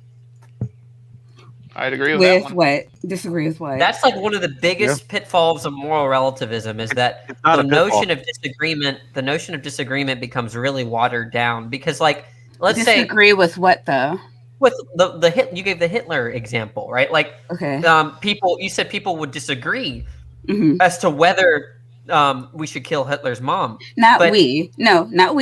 My decision may be different than Peter's decision, and neither is right or wrong.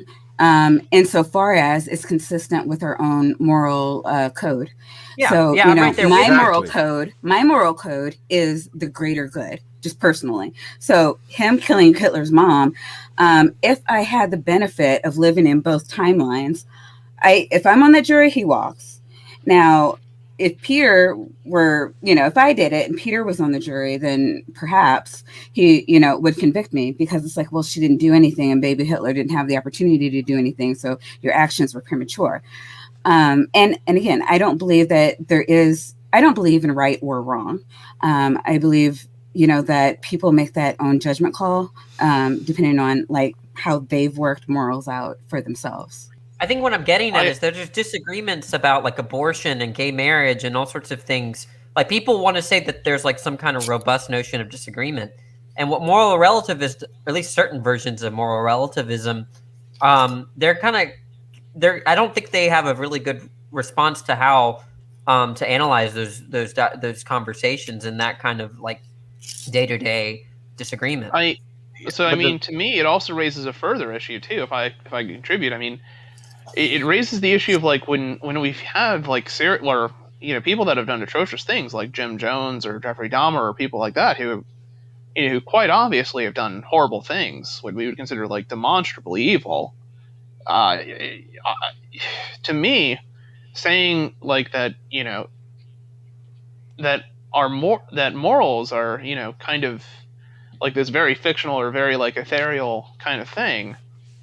To me, if that's the case, like it doesn't seem to follow necessarily why we should punish people, who, for actions that we deem to be evil or, to be evil, right? Because if that standard doesn't exist, what are we actually convicting them upon? So I mean, I want to address some of this. So I mean, moral relativism, as far as I'm concerned, is just stating reality. Let me finish this. I mean, there is issues with reality, right? If we have goals that that can get in the way of, as far as I'm concerned, I mean laws, but you're talking about laws like convicting people, right? Why would we execute them or throw them in a box or whatever? Well, sure. Right? I'm that's saying because there's a large enough number of people that agree. That's all it is. Okay, but in that sense, though, there's no sense in which it's like actually wrong, though, because the next day, right, people could wake up and say, yeah, I think it's fine that homosexuals die. I think it's a great idea. Yeah, that this minority of people die. To me, that doesn't establish like a really strong grounding for like something being, for why we should or should not do something on a societal scale.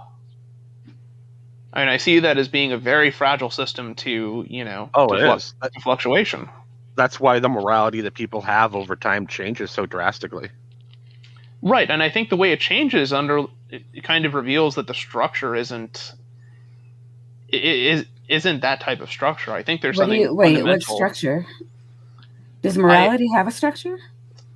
I think there are such things. I think in some sense there are, in a way, something akin to moral truths. There are things that we as people understand to be actions that are right and wrong. And some of those there's a social contract by which we all kind of have a general understanding. But people are held accountable by the laws in their society, not by anyone's morals, really. Insofar as the laws accurately, portray the social norms. But Maya, the laws are made by the changing morality of the people. I mean, that's exactly that's my point. Yeah. It's another layer of abstraction, though. Yeah, because law and morals are not always. I mean, definitely. Ask the people. Ask the people in Arkansas if that bill about was it gender. I'm sorry, I can't remember the name of it, but where basically they're not allowed to give medical advice to idiots in Texas refusing therapy for like trans kids or something like that. Yeah, there's like 22 states that the law is immoral. Well, it doesn't matter. And again, it doesn't matter if the law is immoral. Every law is perhaps immoral to someone, right? Is the law constitutional is going to be what it comes down to. And so that's why I'm kind of bringing it up just to kind of compare and contrast, like, what do we have a right to hold over someone else? I don't believe morals is something that we should subject other people to, the exception of possibly our children. I disagree with that, though. The reason I disagree with that is I think morals act on a collective of people. It's not the person next door to me that I'm really concerned about. It's the functions and activities of collections of people that I'm more concerned with, and how their actions may cause me to be persecuted, or may cause me to feel unnecessary pressure as a person who's living life, who's not doing anything wrong to those people. No. Right? I agree. And that these are things that we do. We come together as a collective to decide what those things are. We make laws for those and we legislate it. We don't. And I mean, insofar as that is imposing your morality on someone, that's one thing. But outside of legislation, I don't. But consider consider that it may be the best possible thing that the laws keep changing over time, right? I mean, consider that somebody wrote the laws down 2,000 years ago, and we have to adhere to them now, and then we never change. But I mean, the basically most morality or personal decisions are decided in the moment, and then overall we tend to try to make laws and rules and whatever. But it keeps changing, and because it keeps changing, I think that's a good thing. No, it is, and it shows how morality changes. I don't see necessarily why it must be the case that this system necessarily has to change, right? I don't see why it can't be the case that after, say, another 5,000 years or so, because we change. God, can I fucking finish? I just wanted to add to that, Immutable. I'm sorry. What you said wouldn't make sense if I had finished, but okay. What I was saying is that I don't see why it would have to be the case if our knowledge of people and our knowledge of like structures and societies progressed to such a state where we could pass legislation that people could know that there could be no longer any optimization in the kinds of laws that ensure well-being of people. Okay, but what people consider well-being is one of the things that changes. Yeah. To some extent, but to some extent that's also subjective, right? There are objective parameters we can measure, like for what it means to a person to have well-being, right? But what a person contributes, like to be well-being in the moment, like, oh, Like, I feel like having sugar, and because I'm not having sugar, I'm depressed, isn't really something we consider to be, it's immoral to deprive that person of sugar just because they want it. And Unless also, you live in California. People over time might consider well-being to be less important than something else. Right? So you can't just optimize for well-being and go, okay, well, we're good for forever. Yeah, well, that historically happened badly a couple times. In most cases, though, that's what the goals of morals are supposed to do, though. Right? They're to ensure the well-being of the population. I agree with that. It's just the target moves. Well, yeah, I mean, that's why moral systems change, yeah. I think the most interesting moral conundrum that we have is the fight over the life of the fetus. And that really, really draws a nice line. And it's amazing how we fall on one side or the other, or in the middle of that line. But there's a lot to be learned from just that consideration alone, I think, as to how we develop morals, how we legislate, all of that. Very interesting.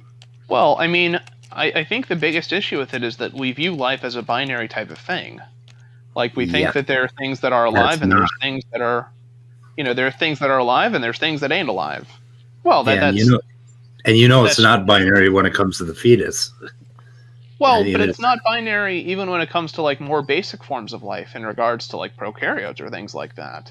Yeah. And you could argue, for instance, that some things do carry kind of, in essence, or kind of, like, attitude or behavior that what we consider traditional life forms have, but they're not quite there.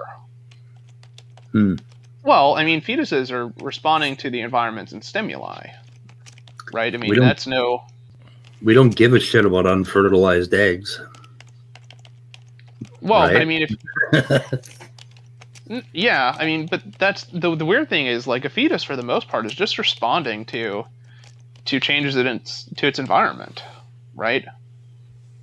It's doing well. I mean, a fetus is responding to developmental signals being given out by its mother. It's developing according to pre-existing genetic programs already in its DNA and established. It's growing. Bugs do growing, that too. It's growing. It's changing, and it's responding to its environment. Yeah. Okay. I'm capturing bugs out in the backyard right now for my Venus flytrap and for my microscope, and they all respond to their environment as well. Yeah, I mean, it does something that all life does. It's responding to changes in its environment, but it's doing it in a very specific way. But I mean, you see how the subject of the fetus shows us a gradient from no life, a long gradient to something that we consider a viable, huggable, savable human being. And it just gives us an interesting laboratory to find out what we think about the binary nature of life. And I reject the binary nature of life entirely. Well, I think you should understand but it's life. Difficult. Go ahead. Well, I mean, I think life ought to be understood by terms of a process, right? I think it should be understood by, the ability of something to respond to its environment in a way that's non-trivial. Like my bugs? Yeah, I mean, the fact that your bugs can evade being caught or something like that. Or the fact but I'm also killing them right now. Yeah, but I mean, the fact that things have, choice, or at the very least the illusion of choice, seems to be characteristics that define life as well. Yeah, I don't have any problem with defining life at 1 year of age, I guess, when you can actually make choices. So I always... I don't think it has anything to do with when you want to arbitrarily decide when life is counted or not. I think a person becomes a person when another human being gives it value. Well, okay, but that's... I cut you off. That's a classical definition of personhood. Yeah. What was the end of that? A person becomes a person when another person gives it value. Yeah. I'm not sure that really works, though, because you're still referencing... Works with babies. You're still referencing the term you're trying to define. But it works with babies. Well, no, because I'm not defining a term there. I'm deciding when something gets the label. Yeah. Okay, but I mean, still, that doesn't establish what a person is. Well, you're right, but it's not trying to. Yeah, I guess it would only make sense if you have some notion of what a person is to begin with. Yeah, I would say a quick, easy definition: a person is someone capable of having rights. How about that? That might work. Like legal If you can define it.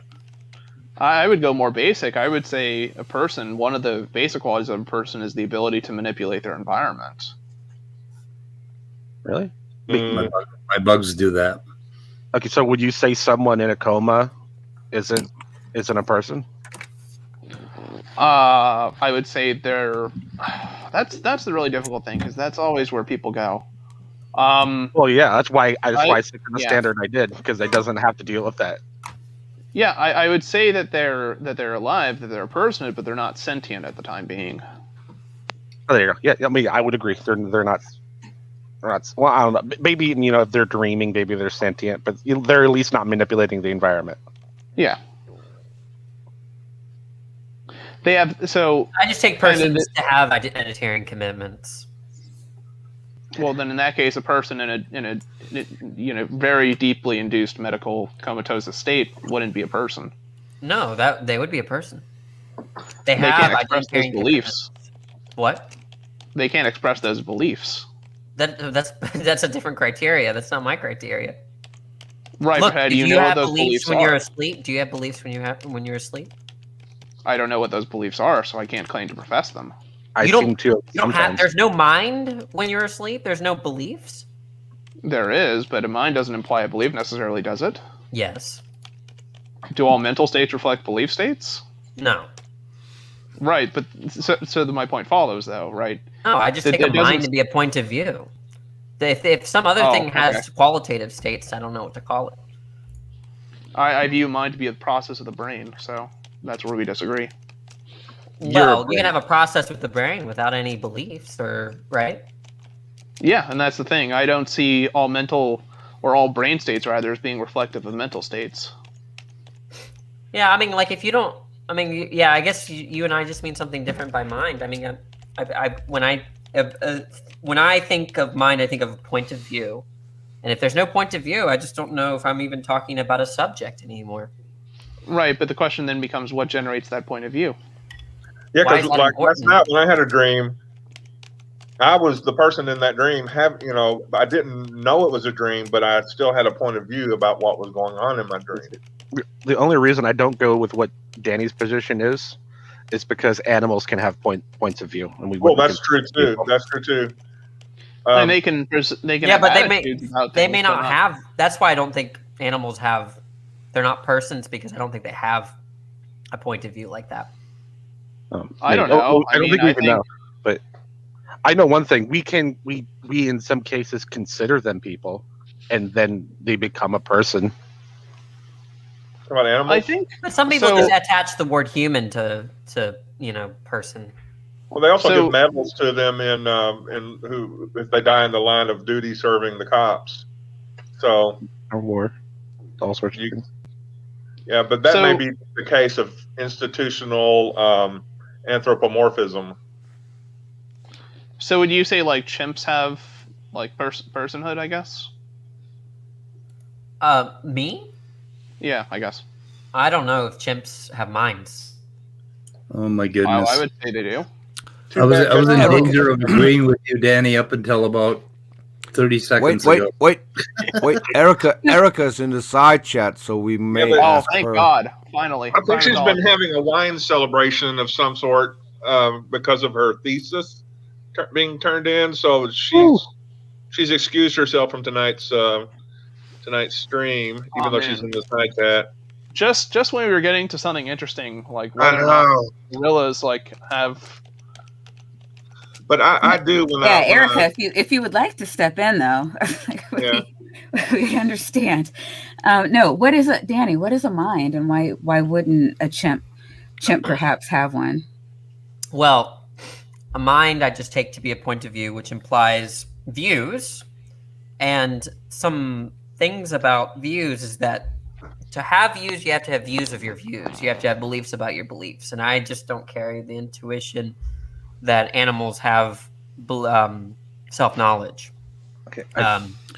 That's so that's the main reason. Really? so Okay, we know that's incredible. that if you feed two chimps and you feed one grapes and the other one a less favorite food, that the one who gets the less favorite food becomes jealous of the one who gets the grapes. Would that be a mind? Well, if you thought that they were jealous, then you think that would contradict my view, right? They will show you they're jealous. They will get mad that they don't get the same treatment. Yeah, I just take that as an appearance. And sometimes I get mad how that do you the other determine if it's didn't get the same treatment. If it an appearance of what? I mean, wait a second. You're not jealousy or anger. Unless Danny wants to change his mind, you can't actually change his mind from this position because it would require him, I think, to have inside knowledge of the animal. Yeah, I mean, I I'm don't still blame curious, people. I don't Danny. blame people for Danny, for I'm still thinking they have curious. An appearance of what? anger. And where does anger come from? Where does it? What is anger, or what causes anger? No, where does it come from? Does anger originate in a mind, or does it originate? Oh yeah, somewhere you need a else? mind to have anger. So then you've got the answer whether or not chimps have a mind, right? No, I don't think. An appearance. Yeah, I just think that they have the appearance of anger. But I don't really have. They are angry. You can see they are angry. It's not just an appearance. They're angry. I just take that to be anger behavior or something. Based on based on their behavior. Like if No, it's based on being treated Danny. unequally. Oh, okay, wait a second. So I don't agree with Danny, but let me ask you a question. Is it possible that monkey or ape has an emotion called I don't know. I can't think. I'm not good at thinking of random words off the top of my head. Swidgets, and it looks like anger to us because that's how we act when we're angry. Yeah, he's asking you, Scott. Or sorry, Peter. So, say again. Is it possible that the ape has different emotion that we don't have? Let's call it the green one. Has the green emotion, and it looks like anger, but it's not anger. No, because we can see that it's anger. Apes also have other emotions. So just yesterday, someone shot me a video of a chimp that was rescued, that was injured, and was taken care of by a couple somewhere in the U.S. Then when it was healed, it was given to I think some kind of park. When the people who rescued the chimp visited, you can see the emotion when he sees them. Okay, but it's not difficult to see whether or not an animal has an emotion. Anyone who's ever owned a dog knows that dogs have emotions.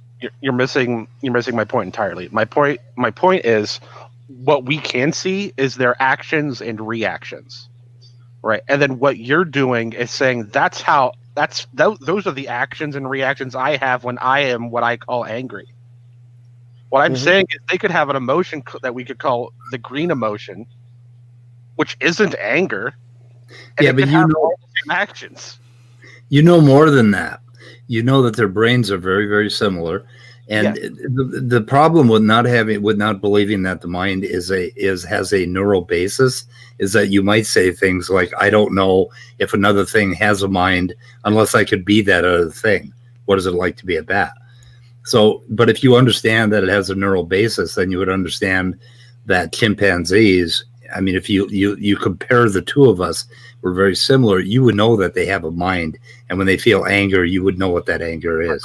I think the best you could do with that information is to make an argument for likelihood. Yeah, exactly. That's all sense. You can do. Speed. I have a question for you. Whenever I agree with your Speed. I'm on your side of this. I think it's so likely that you probably shouldn't even consider the other option. Yeah. Well, there's another part to this, and the last time I said it, Danny got booted from the room. But it's the shallow basis of mind and the shallow basis of subjective experience. And it's a really difficult thing to unpack. But there is, when you think about it, when you understand that it doesn't go to some deep structure, what we feel, you understand that it is a shallow basis and that we all share the same feelings, that they're very similar, because there's no depth to them. There's no deeper structure where the comparison would fail to, compare. Okay. And it's an interesting concept I came up with about 5 years ago. And I have talked to very few people about it, so I don't know how the fuck to unpack it. But I would like to work on it sometime. But anyway. Okay, if you Danny? know that, you can know what it's like to be a bat under certain circumstances. Kind of. Bats are hard. Okay, Danny, can I ask you a question now? Yeah. Okay, earlier when we were kind of talking about essentially theory of mind, you said a mind is a point of view, and then something about a point of view on that point of view. You have to so it's a point of view that recognize, like, for there to be a point of view, there has to be a recognition that you're a point of view to be a person, right? So like so that's just to say the implication of there being a point of view is that there's an understanding that point of view knows it's a point of view. Okay, now let's think about a person who just graduated college. They majored in I'm going to say physical education. Didn't have any philosophy in their college experience. So how would they express a point of view of a point of view? Oh, that they believe that they have beliefs. Okay, so yeah, I've got beliefs. Okay, I got you. Yeah, so the fact that you know your beliefs makes you a person. Okay. And I was trying to figure that out as a criteria for a mind, and it's very hard to until we can crack the chimpanzee language code or come up with some middle way to understand what a chimpanzee thinks about itself. It's just a question we'll never know.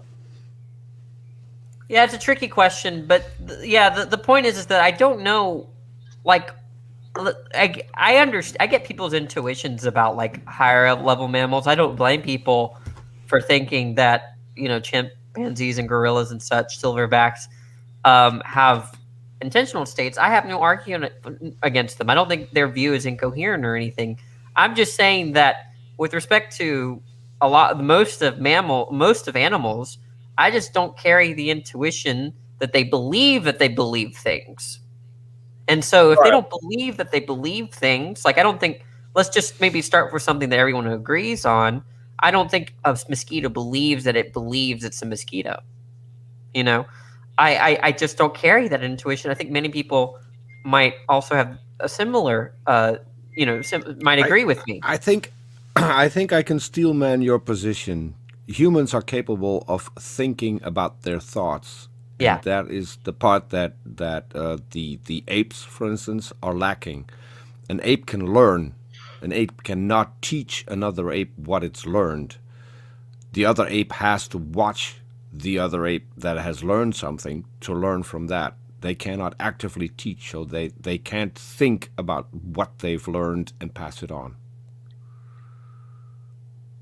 I mean, yeah, the first part of what you said is essentially it, for me. I don't blame anyone that thinks that mosquitoes or amoebas or apes have self-knowledge or that they have beliefs about their beliefs. To me, it's like a thing that you can't really reason about. Do you think that you would? Do you need to have? I think you need to have beliefs about beliefs in order to have language, don't you? Well, that's controversial. Like, I think Donald Davidson distinguishes language, like in the Chomskyan sense, like in the thing that's studied in semantics and stuff, and then language of thought. I'm not really well read on that, but the point is that in the literature there's a distinction between language of thought and language, and if there is such a distinction, then I think it might be plausible to think that animals could have minds without having a language, like in the sense of like, syntax and such. But I'm not. That's just a speculation. But not mosquitoes. Well, I just bring that up because Coco spoke sign language, but she's not the only ape to have sign language. But no, there's another one. I think it's a chimp who can speak an even more complicated language than Coco did. Just there's language. There's an orangutan too. There's a handful of them. Yeah, but I mean, I'm just gonna analyze it the way I would analyze parrots or something. And by the way, Coco expressed emotions through her sign language. Yeah, when she was told that Robin Williams had died, she expressed sad. So she had to have an idea about what sad is. She had to have an idea about what death is. So, and there would be an emotion linked to death, which is sad. And she combined words to describe new novel things. Yes. I mean, this is something I could easily change my mind on, but like like in terms of like whether apes have minds, but there's just unsettling things. Like I think most people would agree that a lot of animals don't act on reasons. Oh yeah, no. I mean, I would agree. There's at least some cutoff point where not all animals have minds, as we think of it. Yeah. Now, whether apes have minds, if I were at a zoo with my kid, I would just. It also depends on how you define a mind. If you're going off of the mind that humans have, not all animals will have a mind. If your definition of a mind has a broader qualification, then animals could have minds. I asked Erica whether or not apes have personhood, and Erica's answer was depends on who you ask. So probably different people would have different opinions about what a mind is too. Yeah, for sure, absolutely. Because we don't know enough about the mind to make a coherent definition, I think. Well, I mean, if it seems like you don't like the understanding of minds in terms of points of view. Like it seems like if you don't have you don't like the idea, my construal about for me to be a mind or person, I have to be viewing the world. I have to have a point of view. I see things in the sense that like I have thoughts about how the world is and how I am. Like that's how I understand mind. That's your view of a mind. Yeah, I was wondering if your view is not that, what is it? I'm not sure because we don't know. Do apes have minds? Because apes observe their environment, react to their environment as well. But that's a different question. So let me concede and say apes have minds. What would that mean on your view, I suppose? Real quick, I want to just interject here. Down on the bottom, there's a reference to a book called Mama's Last Hug. It was recommended to me by Erica, aka Guts It Given, and it really deals with these questions quite a bit. And it's just a very touching book.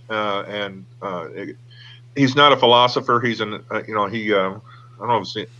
I guess he's a primatologist or whatever, zoologist or whatever. But it's definitely worth a listen if you like audiobook, or a read if you just like your traditional book style. I just thought I'd point that out real quick. It will be in the description. Great. I'm sorry. Did I just dampen the whole room? No. Good addition. No, because Brenda's here now. Hey, Brenda. I'm bored, but okay. I was mean to Matt Slick earlier, but you guys go ahead with your conversation. But that's a good thing. Yeah. And where getting it back to morality, I think that's the moral thing to do. You were mean to Matt? Oh my God. I called him stupid to his face. Broken. That breaks my heart. That's not being mean. That's expressing an observation. No, I was definitely mean. I feel like we should all break out into applause. But that's because I'm kind of grouchy tonight. So watch out, buddy. Who isn't? I'm sitting here and having Danny agree with me. I feel weird. Well, I have to say that I've been trying, Peter. I've been trying to somewhat agree with you. violated as well. I don't know what's happening here. I just murdered 50 bugs. So, Danny, do you think that human babies or toddlers have minds? I'm not inclined to think so. Like, not even a developing mind? No. At some point they would have, though, right? Like you're talking about infants, right? They have to have a developing mind, otherwise you would never get a mind. I don't really see a big difference between an infant and a fetus, honestly. Yeah. Well, their size. At what point do they just magically just have a mind? I really don't have an answer for you. I don't think there's a cutoff that I can give you. Yeah, I think it's more of a spectrum, like, that even extends back to animals. There isn't a black and white point. It's just... Well, do you think there's a spectrum as to whether... Do you think there's a spectrum of human? Like, to me, it's either you're human or not human. Like, there's no in between. Like, I suggest because we evolved from non-humans. Well, okay. Well, no. Let me. That's let a me question. express That's what a I'm question that's answered. That's a question that's answered by your DNA, not by your mind. It's either the case that you're human or not human, right? It has nothing to do with a mind. In the same way that it's either an organism has a mind or doesn't have a mind. I don't think there's an in between, like a proto mind. I don't. But having a mind, Danny, has nothing to do with whether or not you're human. Human is based on DNA, not. No, on I agree. mind. I agree. No, I was illustrating that. To me, it's not like there's human beings with no minds, there's human beings with minds, and then there's like this intermediate kind of human that's like a proto pseudo mind. I don't think that. Yeah, Nazis don't have minds. They're not human. I'd be willing to co-sign that. As the grandson of a cancer survivor, I hate to have to say this, but I would disagree. They do joking. Have minds. I just want to say, if we want to follow that statement, wrong ones.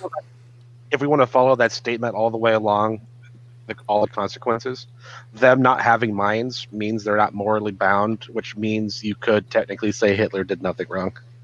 I don't think so. I think you can mistreat objects. I think so.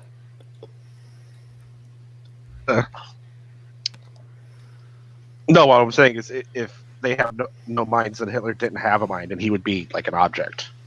No, yeah, and then we should mistreat the object. Wait, I might have misunderstood you. Are you saying that?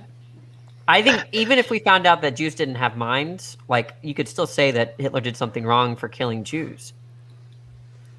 Oh yeah. That's the opposite. That's the opposite of the statement that was made. It was just Nazis a joke. They said Nazis. Too much She time said Nazis did. You threw a joke into a philosophical conversation. No. That was to Caravis. That was to Caravis. Yeah, and I agree. But like I said before, there's no point to this going on here. We're just messing around. Right. So. We'll set it for once and all. Okay, I'm going to expose this guy for the lying piece of trash that he is. There. Okay. But so don't you think there could be a primitive version of self-awareness, or there's like proto self-awareness? I don't. The reason why I don't think that develops like. No, I don't think, and the reason why is that I just take there to be two kinds. If I take intentional states to be normative, and so I just don't know what it would mean to say there's an intentional state that's not fully formed to like it's like, I guess what I would need is some other kind of statement other than a descriptive or prescriptive statement. That's I guess that the idea is that if the state can be described merely in descriptive terms, then it's just not going to be intentional. But the fact that I think a sufficient condition for an intentional state, a necessary condition for an intentional state is that it's normative, and if it's normative, it's a reason, and I take that to be a full-fledged intentional state. It's not like a proto-intentional state on that on my view. Might be going over my head. I have no clue how that answered the question that you were asked. Well, okay, so like if a child is born without if a child is born without a mind, how will it ever get a mind if a mind isn't being developed from the moment it is born? And we know that it's being developed because your synapses are being developed when you grow up. Well, So I feel like we know that you are developing a mind. Look, when I hear that development of a mind, I think my mind is developing. Like I'm constantly learning things. You know, I mean, is that what you mean by develop? What does it mean to develop a mind? I should be learning things right now. To go from not having one to having one, or having one that can't really do anything to having one that can do more things. Well, like when you're conscious, when you're unconscious, do you have a developing mind then? Like, is it when you fully developed when you wake up? That has nothing to do with the mind, because being unconscious has nothing to do with the development of a mind. Right. Being born without a mind, and a mind developing over time, so you can make choices, so you can interpret your environment. That is developing a mind. Being unconscious that can have several causes. You can be put under when you're having an operation. That has no effect on your mind. Your mind is just but this notion of development implies like you can have like something that's not a full mind, but like a proto mind, and I don't know what that is. A proto mind wouldn't be there if you're just being unconscious for a short while, because you would still come back to the mind that you had before you got unconscious. Yeah, but I feel like you don't understand. I don't know what a proto mind means. A proto mind means an undeveloped mind, which is what children are born with until they develop a mind. Yeah, but the building blocks for a mind are there, but they're not built yet. Yeah, but I think you just used a synonym, right? You rather than use proto, you just use the word underdeveloped or undeveloped. But what is the psychological? I'm not sure what Snake meant. You could, if you're talking about a proto mind, you could go back to different species and see the mind developing in different species to different levels. So that could be proto mind. Did I say that correct, Snake? Yeah, a little bit. I would call it more of a spectrum of awareness rather than try and separate out what is a mind and what isn't. I think they're all minds.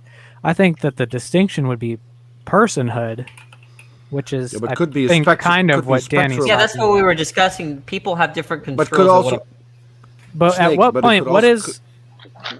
Couldn't it also be a spectrum of minds then? Yeah, I would that's what I'm rejecting. That way. That's what I'm rejecting. But if you're saying, what's like, the psychological switch? Why are you? So, Danny, why are you rejecting the spectrum of minds when we know that there's a spectrum of eyes, for instance? The development of the eye, we can still see that in different species, how it developed and how we ended up with our eye, how other species ended up with their eye. We can still see that.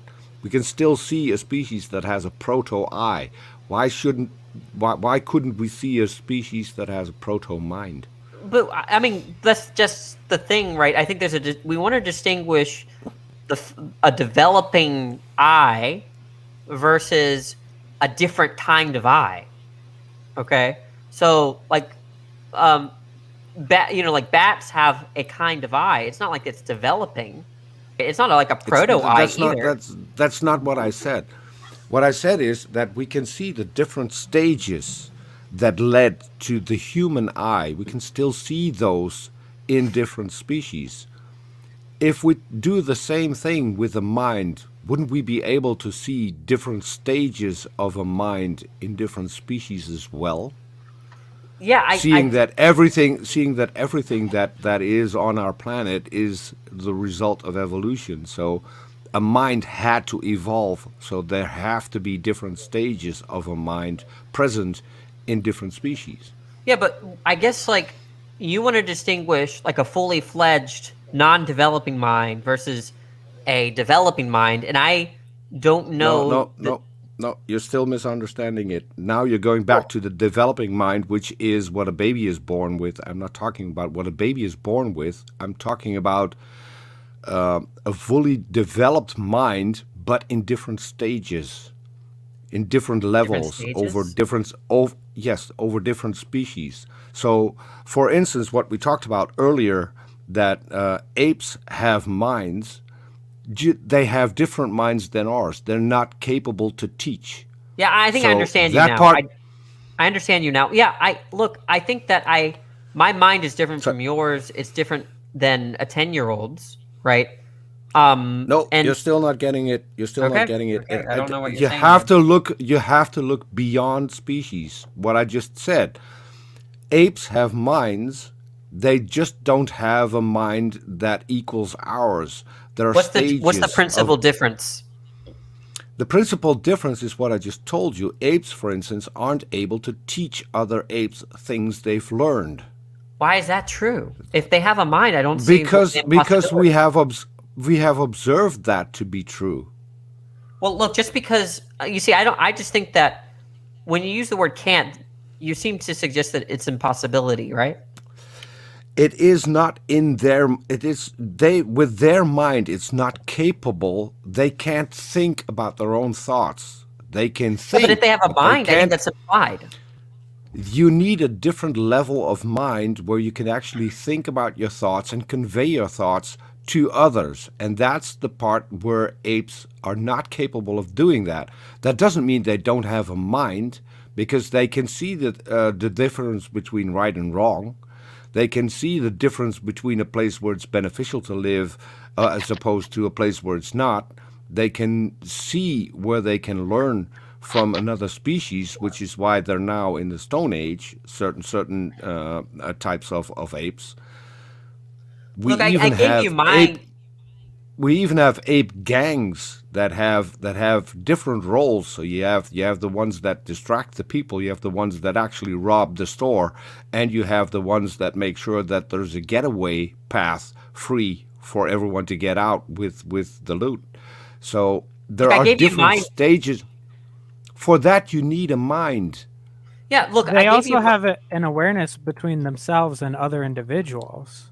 Yeah, I don't. Exactly. Where are y'all disagreeing with me then? Because if I understood you there, Peter, I mean, like you're just saying if we start with the fact that they have a mind. If an ape mind is lesser than a human mind, then we should be able to find different minds in different species and go back to a proto mind, which is what Snake mentioned earlier. So we should be able to find a proto mind if we can investigate in different species. It's a little bit hard because you would need some.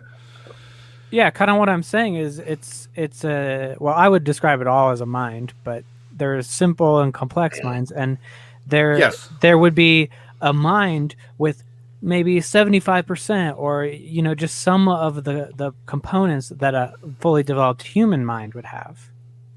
And so wouldn't a proto mind be one of the lower stages of development of a mind? Is that what you meant? I'm trying to figure out whether or not I'm steel-manning you correctly. Are you talking to me or Snake? No, to Snake. Oh, well, using Danny's usage of mind, yeah. That there would be a spectrum of development, and I don't think that it would be a black and white dividing line where 99.9% of the components are there, but it's still not a mind. Only when you have that one final 0.01% does it become a mind. Like that just doesn't make any sense to me.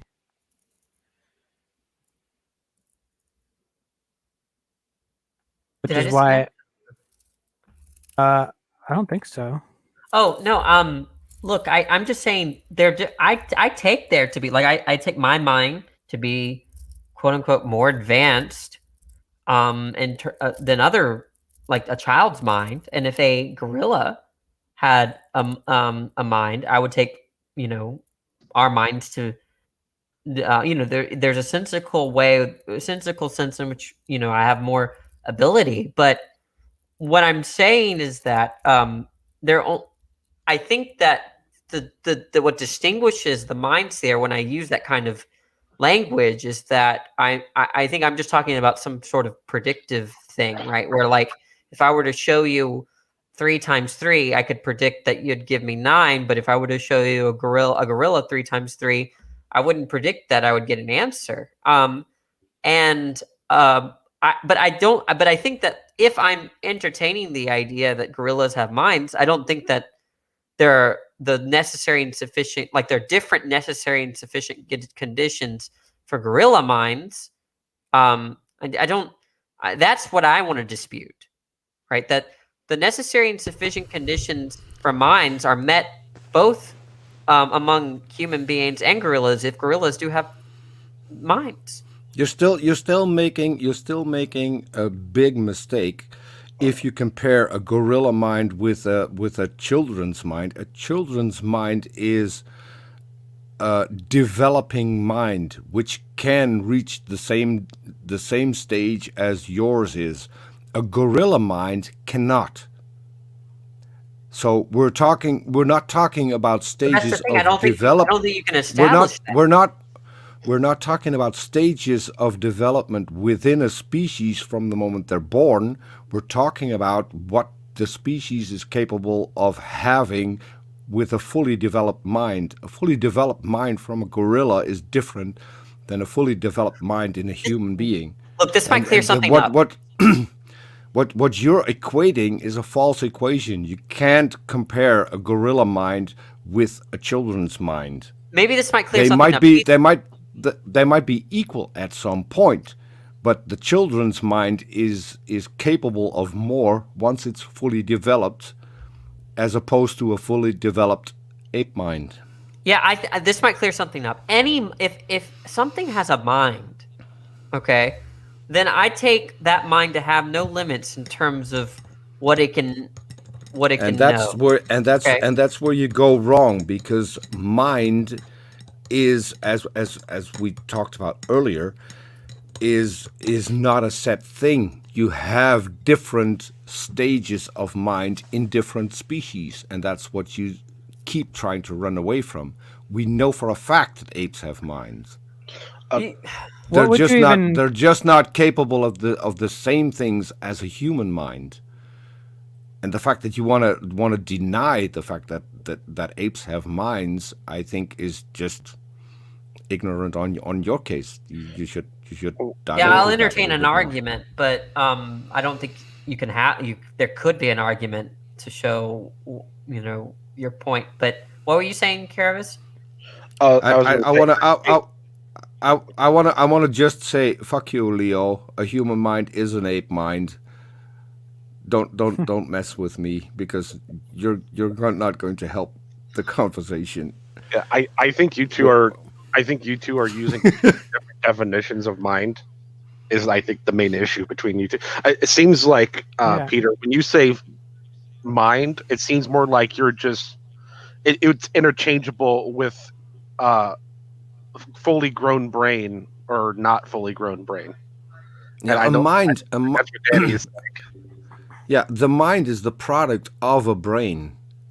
And gorillas have brains and humans have brains, but we do have different minds. We do have different, I would say we do have different stages of mind within evolution. Our mind is more developed than an ape mind. Okay, but correct me if I'm wrong, Danny, but it seems like when Danny says mind, it's more of it's either a yes or a no. It's not really a matter of development. And that's where you get, and that's where I don't think they're real.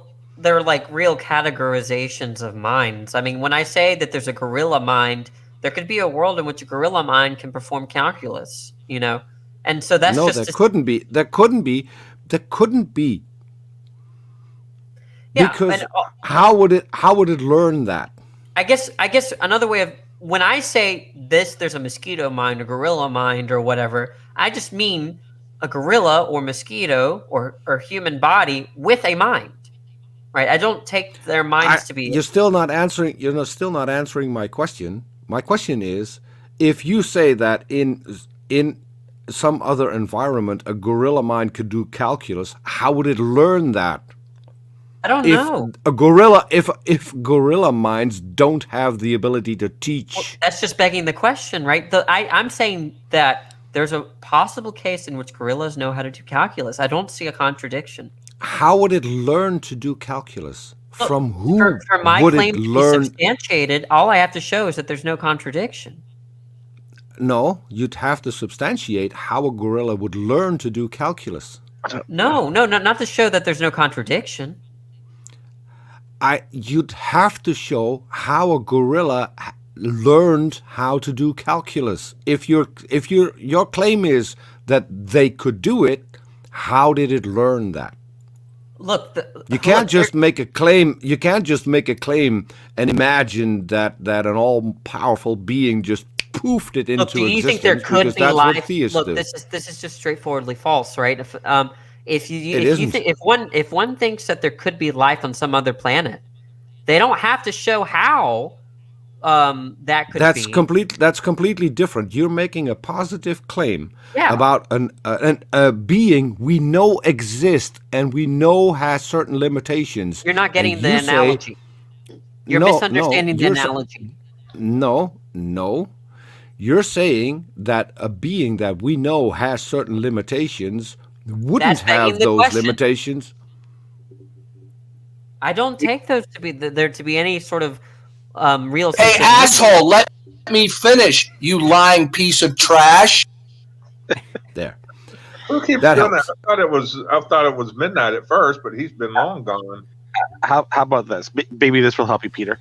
Okay, you know what? Overtalk me again, asshole, and see what happens. Danny thinks mind is an ability. You seem to think mind is a set of abilities a brain has. It's not a set of abilities a brain has, a set of abilities that a brain can reach. That's what a brain does. If that makes any sense. I would say to me those are the same thing, but okay. But do you see my... First of all, hold on. I want to recognize Simon Skunk. He has just entered the room. Oh, say hello, Thomas. Yeah, thank you very much. Thomas. Thank you. I don't mind having a conversation here, and I don't mind commenting on the particular topic. But I'll do that once this little section's got through. Okay. Fuck off, Mr. 30-year-old. You're done. Oh, he's so generous to me, calling me a 30-year-old. Oh, isn't he sweet? Oh, isn't he sweet? Why are you acting like a snot-nosed 16-year-old? 16? Oh my God! I reckon he fancies me. Listen, you're a buffoon. Yes, that's what evolution teaches. Wait, and just when Garth said that, Leo joined. Yeah. Anyway, no, I didn't want to derail the conversation. I don't mind this topic. I just find it a bit of a minefield. Well, Leo, If anyone can get any derail of the these jokes I'm conversation? making, please laugh. Thank you very That much. That was for the minefield. But basically, Peter, what I'm trying to point out to you is you're not actually arguing against what Danny is saying. No, I still think that Danny is arguing about something that we're not arguing about. I think that's the same situation as I just said, just from a different point of view. But okay. Yes. Yeah, absolutely agree with Kirby Russ. Cerberus. Cerberus. I'm gonna say it one more time, and I hope it fucking sticks. Sorry, you're next door. Leo, you sound you sound like you're at the bottom of a well. There you go. That's much better. Funny. Oh God, that dates him. How old are you? Oh my God. I've already answered you that question, Darth, in our last interaction. Is this Darth Listen, soundboard you're a public? buffoon. Yeah, I'm imagining a soundboard with little Darth quotes in tape all over it, punching buttons. We need that public access. I've actually been saving them over the last 4 years, and I actually now have a folder with about 50 Darth quotes in it. Hey kids, I'm gonna slip off and have dinner, but I will watch the board. And Leo knows how to text me, and Scott knows how to text me. Well, Scott's in control, but I'm gonna go. I'm gonna shut the sound off. Anyone who wants to talk about the mind and the brain, I would love to have you on the weather report. Yeah. At 2 p.m. every day, Monday through Friday, and we could have a different discussion. So anyway, Maya, why do we need to do that? What's that? What'd you say, Scott? Why do we need to do that?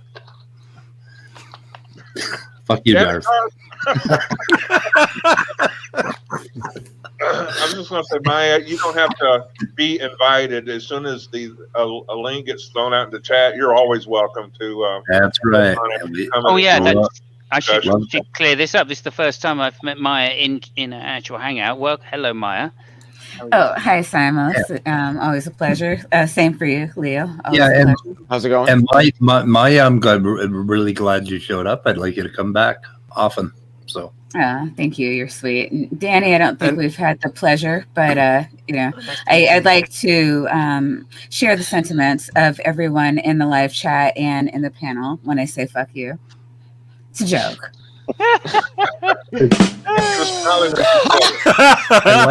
I like you already. We're never gonna live this down, obviously, and also Snake as well. This is my second time meeting Snake, and I really enjoy your debate. Simos, I don't think we've ever met, have we, buddy? Leo, now I've heard of you. You're that cocky young man that thinks he knows everything. Yep. Yeah, I'm the smartest guy on the planet, and nobody is better than me. Okay, yeah. Listen, you're a buffoon. That is also true. Yeah. Okay, I'm gonna have to start digging out. Anyway, sorry to derail the conversation slightly, but Cerberus, you were saying about talking different languages. I mean, not about talking about different concepts of the mind. I think that's where you were at. Well, I was just saying they weren't really arguing. They were yelling about their opinions about completely different subjects. Technically, that's how I was hearing it as well. Yeah. Yeah, Danny is still confusing developing a mind with development stages of minds. I just don't know. Yeah, they both don't make sense to me.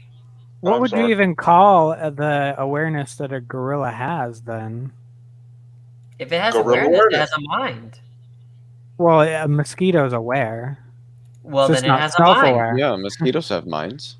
If you think mosquitoes have minds, then or if they have awareness, rather, they have minds. Can I ask you a quick question? No, we need to define what awareness is, please. Guys, can mosquitoes do calculus? Guys, can I ask Danny a quick question? Yes, of course they can do calculus.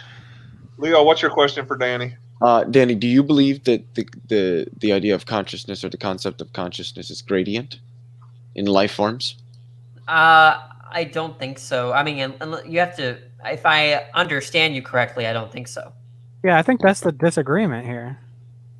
Yeah, of course it is. Are there gradients of mind? I think it is. I think what we call consciousness is a gradient. That some things, different things have, because what we call consciousness is, and this is a really, really simplistic summation of what it is, but it still retains a relatively decent level of accuracy. That consciousness is really just a measure of the level of awareness that some agent is to its surroundings. Which is why I use the analogy of the development of the eye, and we can look to different species and see the different stages that led to the eye that the humans have. They're all eyes, just not the same. Do you think there are kinds of point of view? Oh, he said the kind. Are you asking me or somebody else? Yeah, because if you say no to that question, then you agree with me. What would it mean to say different kinds of points of view? That's my point, right? That's to say that it's not credential. I don't understand how that relates to consciousness being something that's gradient, if I'm being honest. And I'm not saying that anything you're saying is wrong. I don't understand how that. Yeah, that's why I'm not really understanding the word gradient there. Like, look, there's there isn't Danny, there isn't a defined line where you can say past this line it's conscious, not past this line it's not. That it's gradient, kind of like how temperature can be gradient. Yes. I mean, there's varying degrees of it, depending. And again, it is a simplistic depending on the awareness that some agent has to its surroundings. But it doesn't make sense to say this either this. Does it make sense to you that it's either temperature or not temperature? I mean, it makes sense to say is this a mind or not a mind? It's either temperature or not temperature, but it's the level. Hold on, Leo. It's either temperature or not temperature. It's the level of degrees we're talking about. Well, yeah, the thing I don't is, know what a degree of mind hold on, really quickly, because I didn't use the word mind. I used the word consciousness. Oh well, how do you distinguish them? I mean, fundamentally, I would personally argue that there's an identity relation between the two, but. Okay, well then, when I say mind, I just mean consciousness. Okay, great. Awesome. So where were we? Well, the point is that I don't know what it is. Danny, is there more than one point of view? Yes. Okay, so therefore, not all points of view are going to be equal. Not all the points of view are the same, right? But I think what we're talking about, I thought we were talking about in the context of categories. Well, aren't there different levels of consciousness too? I'm still trying to figure out how a gradients of consciousness means that there are different kinds of points of view, which that would have to be explained to me. I don't know. I just don't know what that means. I can't. Because Leo, in different gradients of consciousness, you could still have different points of view on every point on the gradient, so it's a useless. I mean, I would agree with that. Look, I guess maybe phrase it this way. Maybe I misunderstood you. It would be accurate to say that you could differentiate the gradient. Yes. Yeah. The idea of a gradient is that there's degrees, right? I don't know what a mental degree is. Well, I thought, and again, I agree that it is simplistic because I know somebody. Well, Speed's not here, but he knows the subject well. Would argue or would agree that it's simplistic, but I think that I gave a reasonable definition of it. That the level of awareness, a measure of the level of awareness, some agent or I guess you could say life form has of its surroundings. Well, to me, it's. When you say awareness, like level of awareness, then I'm just thinking number of beliefs or something. Ooh. Beliefs about what? Beliefs about beliefs about the world, or? Well, that's the thing. Leo, a quick question. When something is self-aware, I just take that to be the view that one is a point of view. I mean, Leo, I can agree with that. A quick question, Leo. Leo, a quick question. Isn't a mind more than just consciousness? It depends on which sense you're using those words, honestly. Are you using consciousness the same way that I use it? Because to me, there's a difference between being conscious and then consciousness when we're speaking broadly, which is generally the awareness of the human mind. I think that the mind is capable of a lot more than just being conscious. What else is it capable of? Thinking about your own thoughts. Thinking that's consciousness. Like being self-aware is an element of consciousness. I think to be honest, guys, we're just introducing terms which have vague definitions depending on our presuppositions. Yeah, and I would rather. And I'd like to try and get. Sure, I know, but. Okay. Okay, by the weather report on Monday. You don't understand what I mean by that, Peter, when I say, we got to be aware that other people have different definitions. You can't just turn around and say, well, I think we should stick with mine, because that's not being aware that other people have different definitions. So I'm the guy with the Darth soundboard. Sure. I have to be consistent a little bit. Okay, I don't know what you mean by this. I think everybody should I don't necessarily. Monday at 2 with a complete philosophy of mind ready to discuss it. Yeah, exactly. Okay. So I got one. anyway, go ahead. Okay, I got a question for Danny. Do you think having a mind is a prerequisite to being sentient? I don't know how you're using the word sentient. Was like having perception, being able to know things, or be aware of things. To me, that just then sentient on your view, like to have a point of view is to be able to have those things, to have perception, to have knowledge, to have belief. Okay, well, I didn't ask about point of view, but Well, I'm saying they're one and the same on my view. Okay, but my question still stands. I guess is a mind a prerequisite to be sentient? That's like asking, on my view, is marriage a prerequisite for being a husband? And obviously, husband is defined as being married. So yes, then. Yeah. But it's Okay. not like an ontological thing. You suggest. I didn't know if you were suggesting an ontological commitment there. That like there is sentience, and then there are minds. I just don't.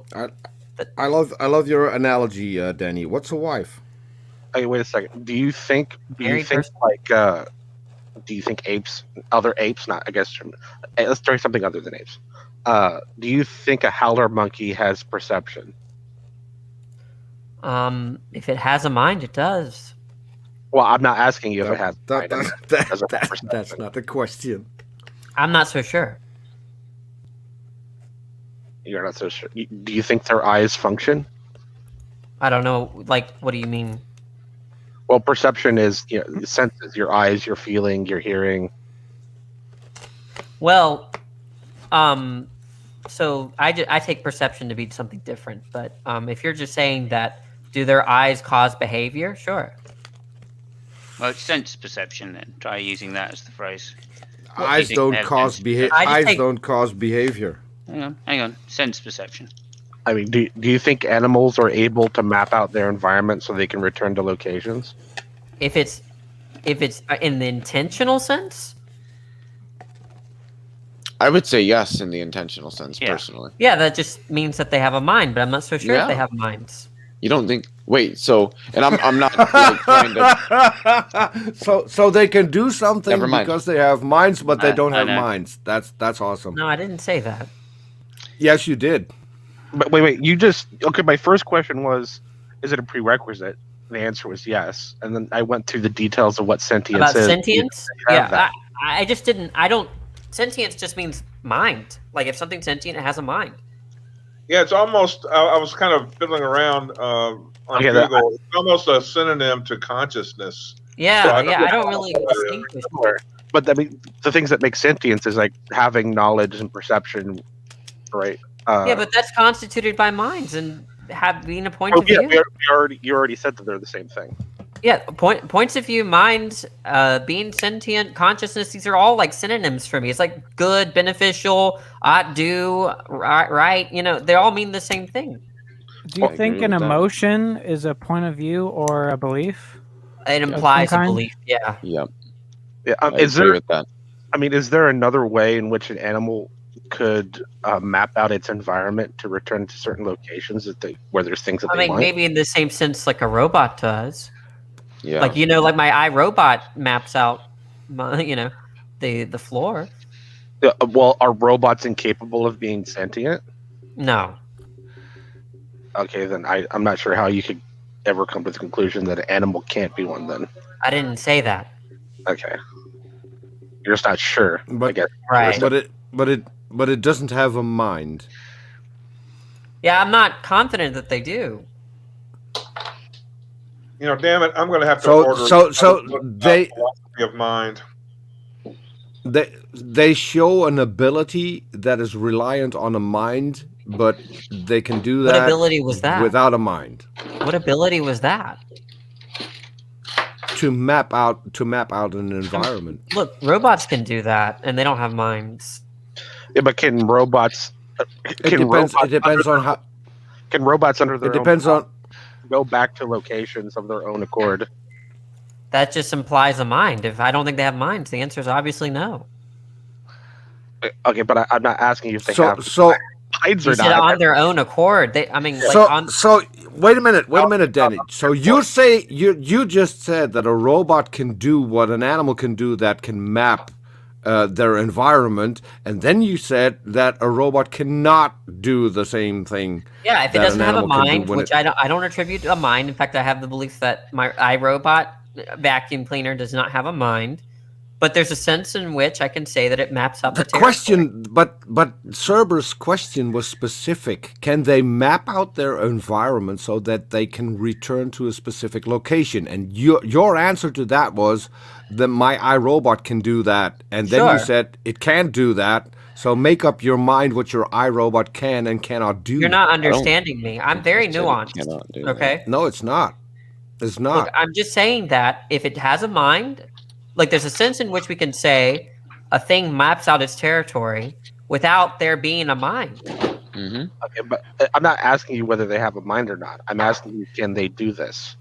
Well, if you're asking me if it's animals, like migration, take birds, it seems like they have that capability, right? To me, that capability, that behavior, is consistent with there being a mind and not being a mind.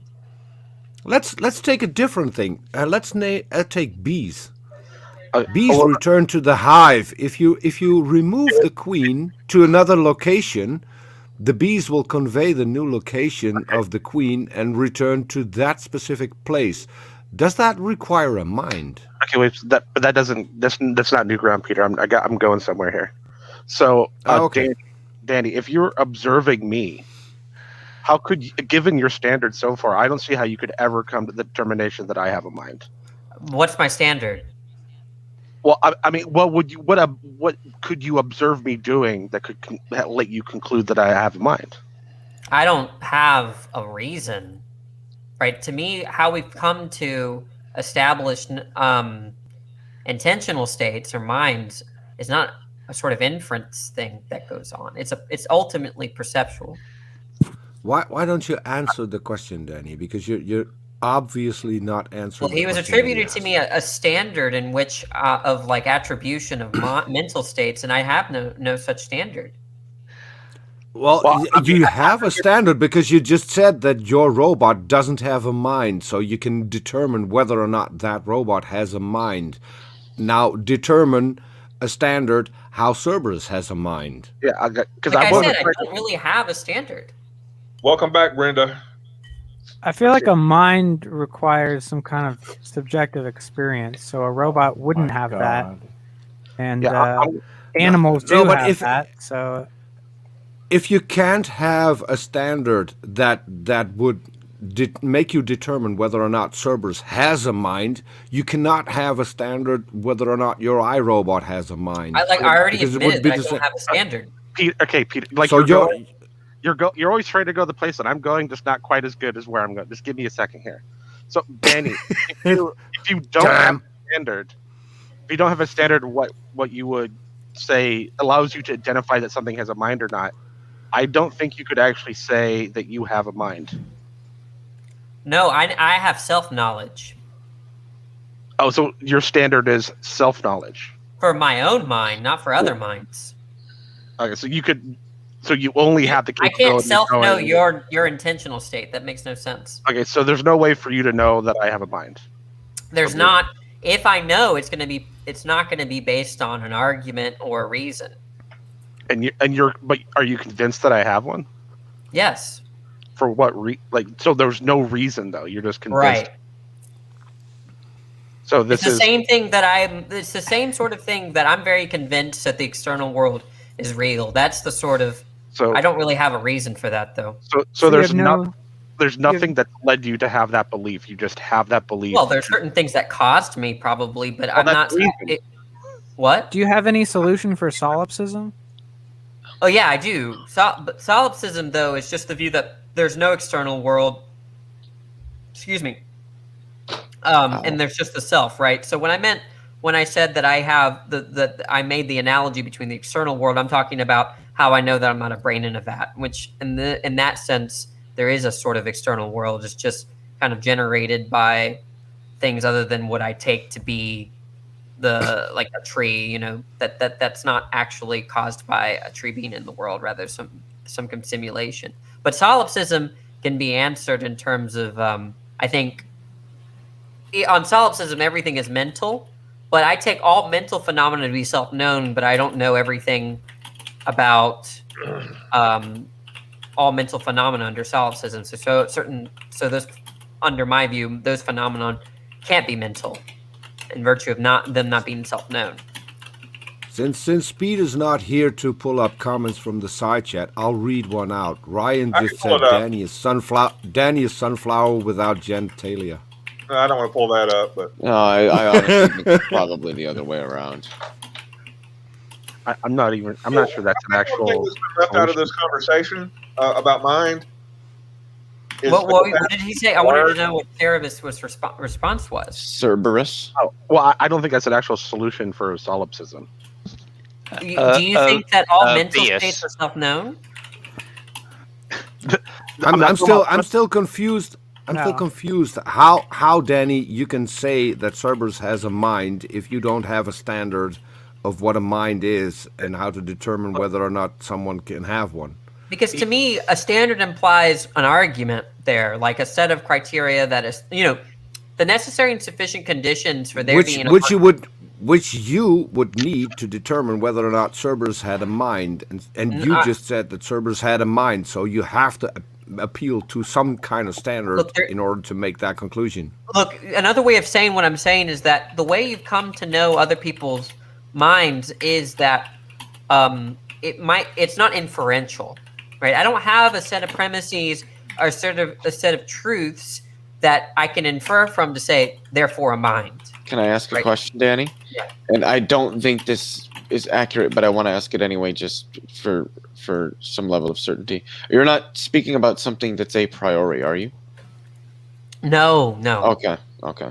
Yeah, I don't have, and that's another way of thinking about. Well, no, I'm wrong here, but I'm just saying that how I know, if I know that there are other minds, that's not going to be based on an argument or an inference. It's going to be if I think one solution. I'll ask Danny. I'll ask you specifically. How did you determine that Cerberus has a mind? Again, are you not listening to what I'm saying? Yes, I am, and you're kind of tap dancing around the question. I don't. I'm going to be honest. I don't think he is. I mean, I just being honest here. I understood what Danny's response was. Maybe I can give you an example. Like, how do I know that I'm seeing red? Right. I mean, how do I know that I'm having the experience of redness?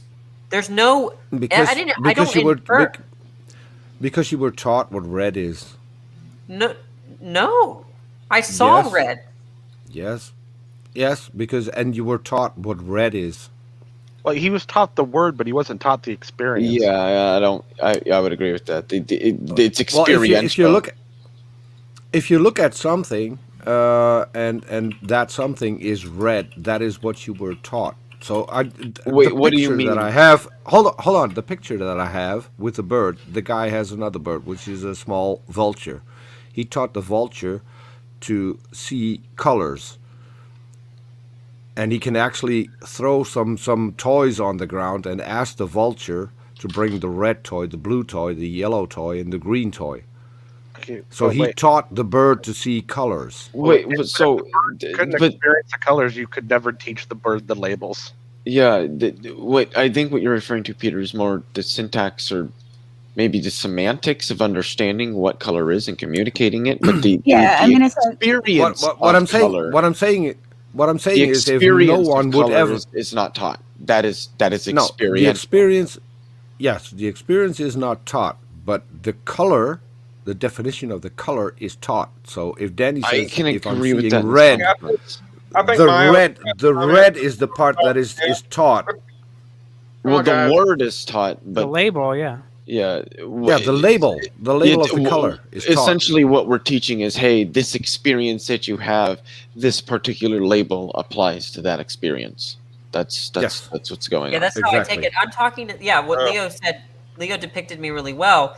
I'm just saying that I know when I'm having the experience of red, and I don't have an argument for you to substantiate that claim, right? And I'm saying the funny thing is, and the funny thing is, and that's what I wanted to get back to, is that you know the experience that you have to determine whether or not Cerberus has a mind, but you can't tell us what the experience that you're having is, and still can make the claim that he has a mind. What are you basing that claim on?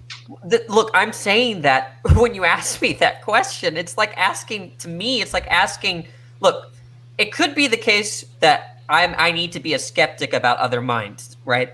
But the other option is saying that I can has know nothing to do with that. Has nothing to do with the question. Cerberus asked you, "Do you think?"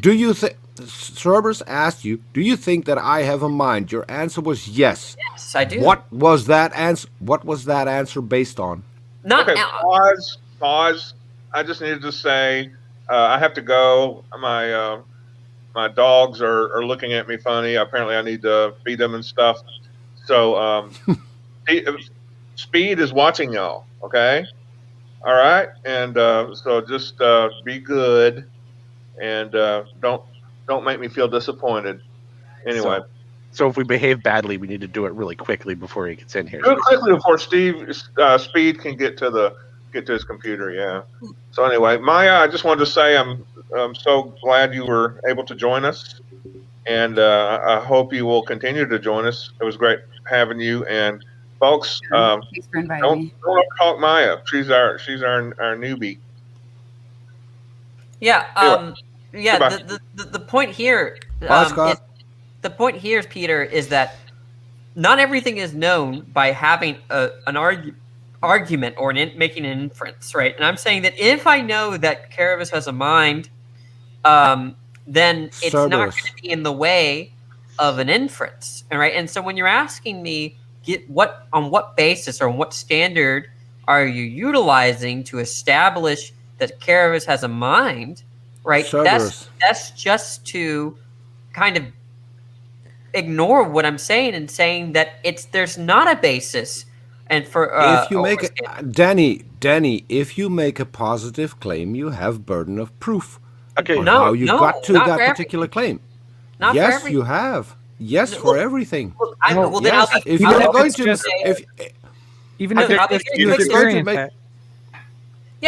like I said, if I experience red, I don't have a burden of proof because has nothing to do. Whether or not you experience red has nothing to do with the claim that you made that Cerberus has a mind, and it's Cerberus, not Kerberos. Then maybe put it in this way. I don't have an argument for you. But I'm trying to. Why did you make a positive claim then? Wait, let me now, correct me if I'm wrong, Danny. It seems like, Peter, this might be an easy way to understand it for you. Danny is saying that when he interacts with me, he's experiencing mindedness. Yeah, that I'm perceiving it, but I'm not inferring it. But how do you know you're experiencing it? That's a good question. If you don't have a standard for hold on. If you don't have a standard, if you don't have a standard criteria I can give you, Danny, if you don't have a standard for a mind, how can you experience it? No, what? Okay, when you're saying standard, you need to tell. You're talking about an argument or like an inference that I've made, or are you saying something else? What is a mind to you in order to experience it? Well, first of all, I don't perceive minds the way I perceive physical objects. Okay. So now you don't experience So now you don't experience Cerberus's mind. How did you conclude that he got a mind? No. I'm saying that if I know that Caravis has a mind, or if anything, if there are any minds outside of my own, it's either that I don't know that, I just simply believe it, or it's the case that I know it by perception, which. The notion of perception is that it's non-inferential, so there's not going to be anything for me to give you. So you perceive something, but you don't know what you're perceiving. No. That's not what I. Yes. That is exactly what you're saying. Okay, so let me defend Danny here, because I always pick on him. Peter, prove to me that you experienced red. Say again. You dropped out. Let's do this. Peter, do you experience red?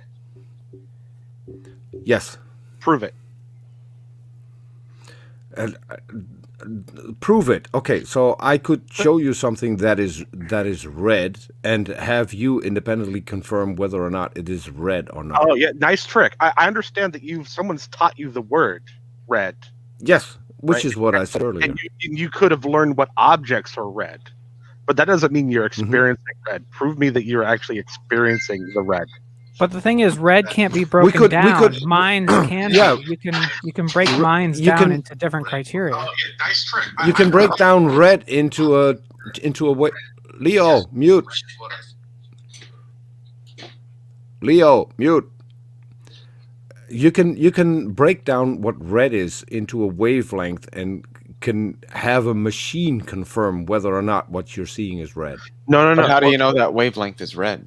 Yeah, what you're saying is we know that wavelength hits your eyeballs, and I believe that other people, when that wavelength hit their eyeballs, it causes a pattern in their brain that allows them to experience the same thing that I experience when I say I experience red. I don't believe that you experience red, though. When that happens, prove to me that you experience red.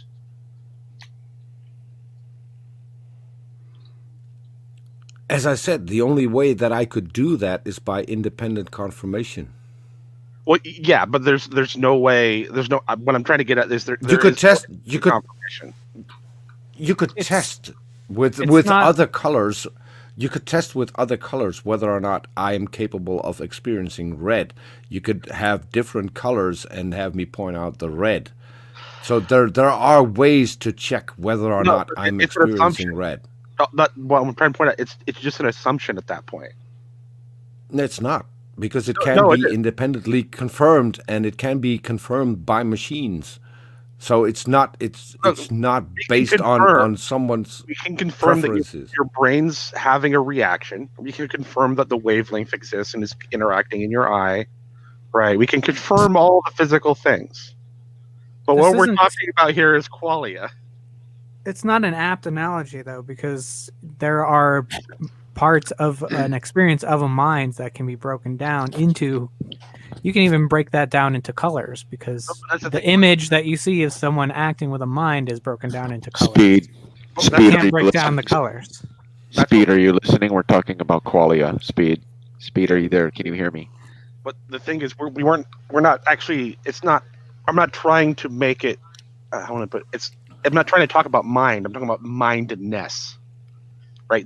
What you would experience when you're experiencing something else having a mind, not the mind. The problem that I was having with Danny is Danny made a positive claim that you have a mind, and then he says I don't have a standard to judge on what is a mind and what isn't.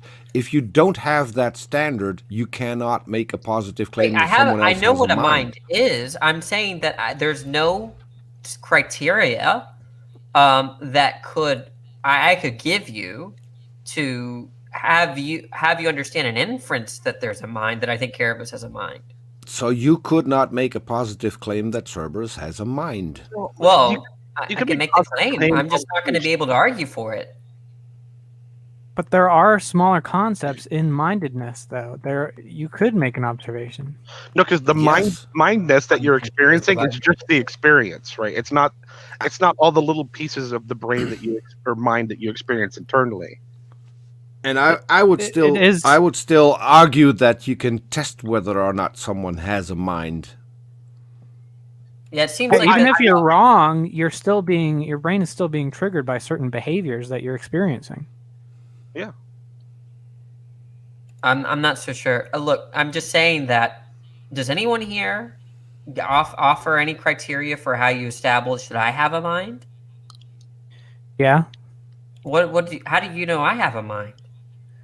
Well, I know that you do similar things to me, and even if we assume that the entire universe is happening inside of one mind, so to speak, there are different sections of that mind that are having different experiences and different thoughts. So for all intents and purposes, they can't be the same mind. So, but that's the key. I could go a step further. go a step further. Danny, we've been interacting. Yeah. In order for us to be able to interact, you would require a mind. Well, rocks can interact, right? Do you mean like communicate? Yes. Yeah. If I think how can rocks interact in the same way that we've been doing for the past few hours? If I believe we communicate, then I believe we have minds.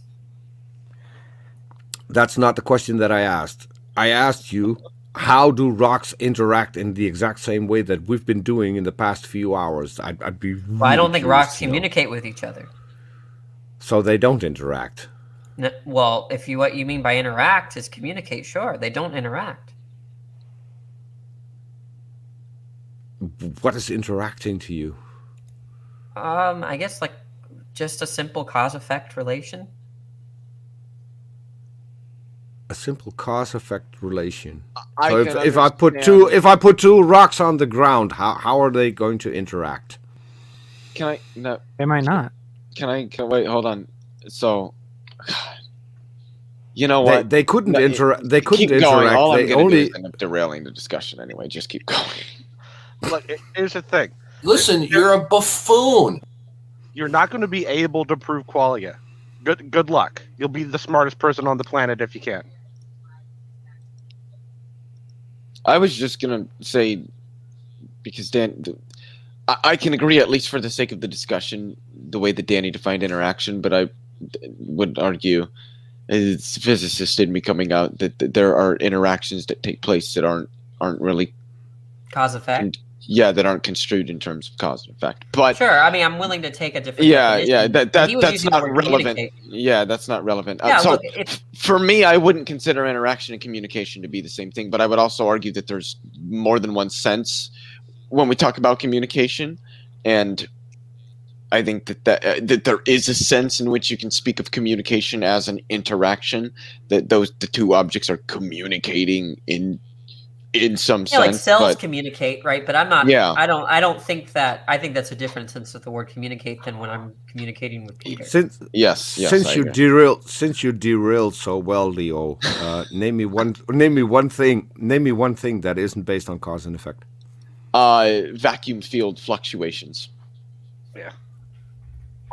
Can you name something that is a little more common to everyone else? Radioactive decay.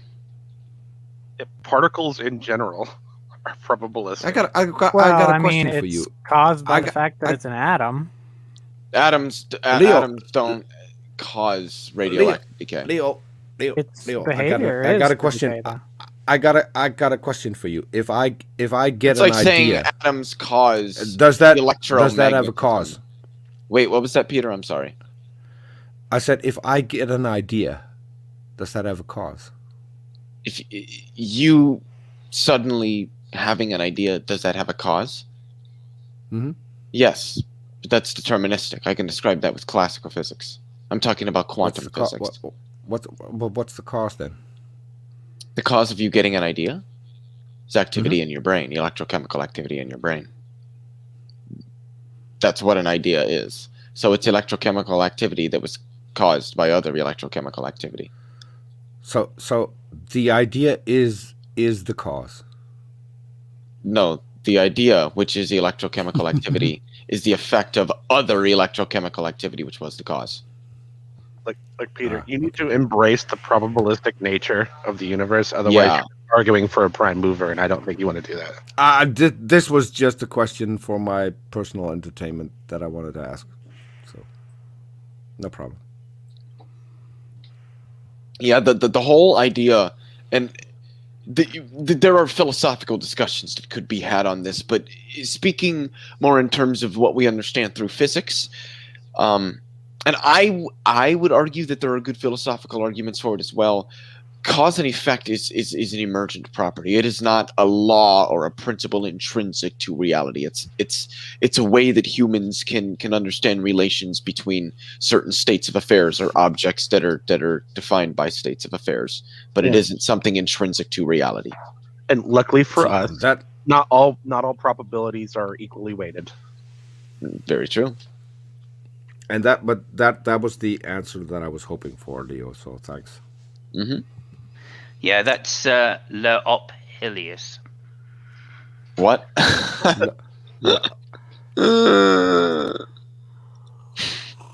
So certain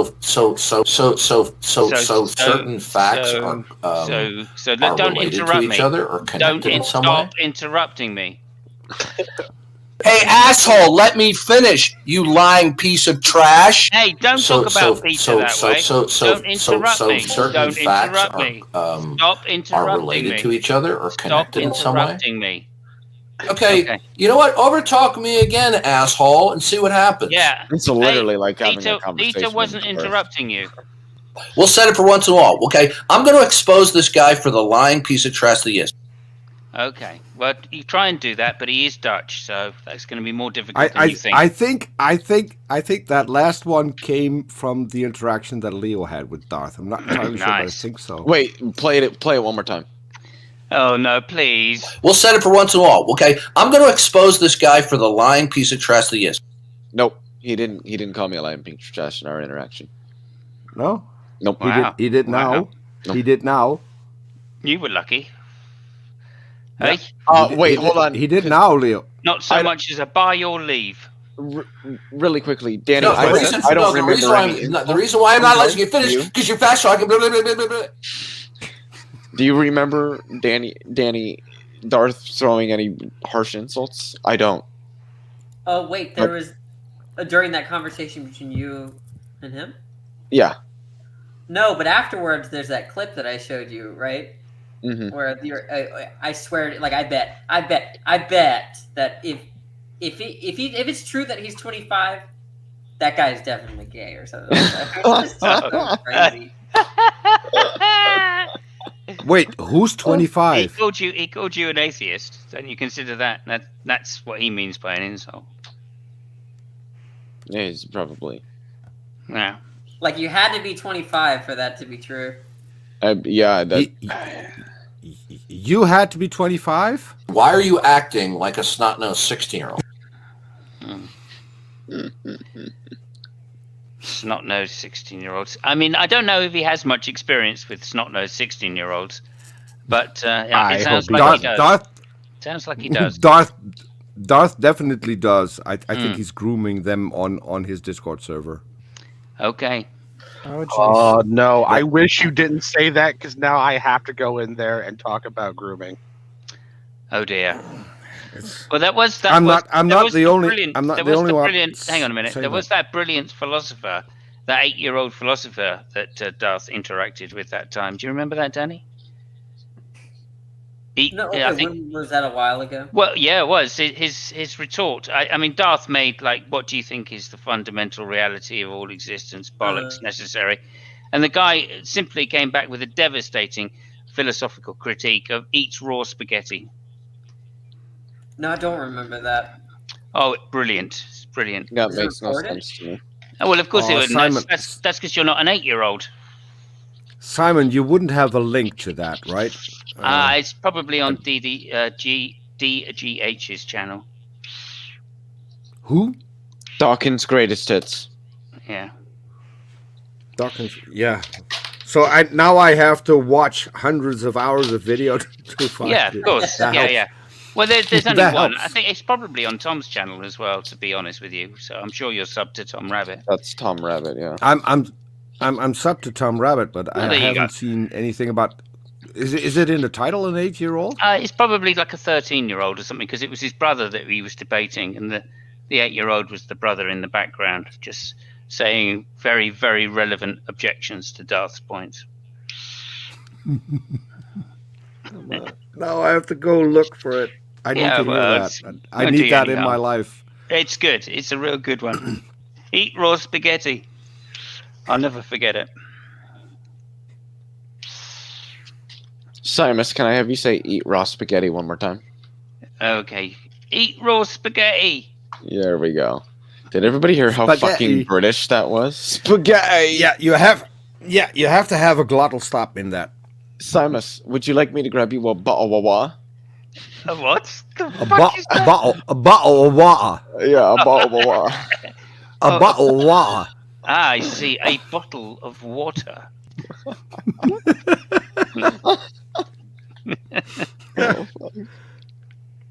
I got well, it Dennis, could be I'll tell you worse. what, It I could be love worse. British people, man.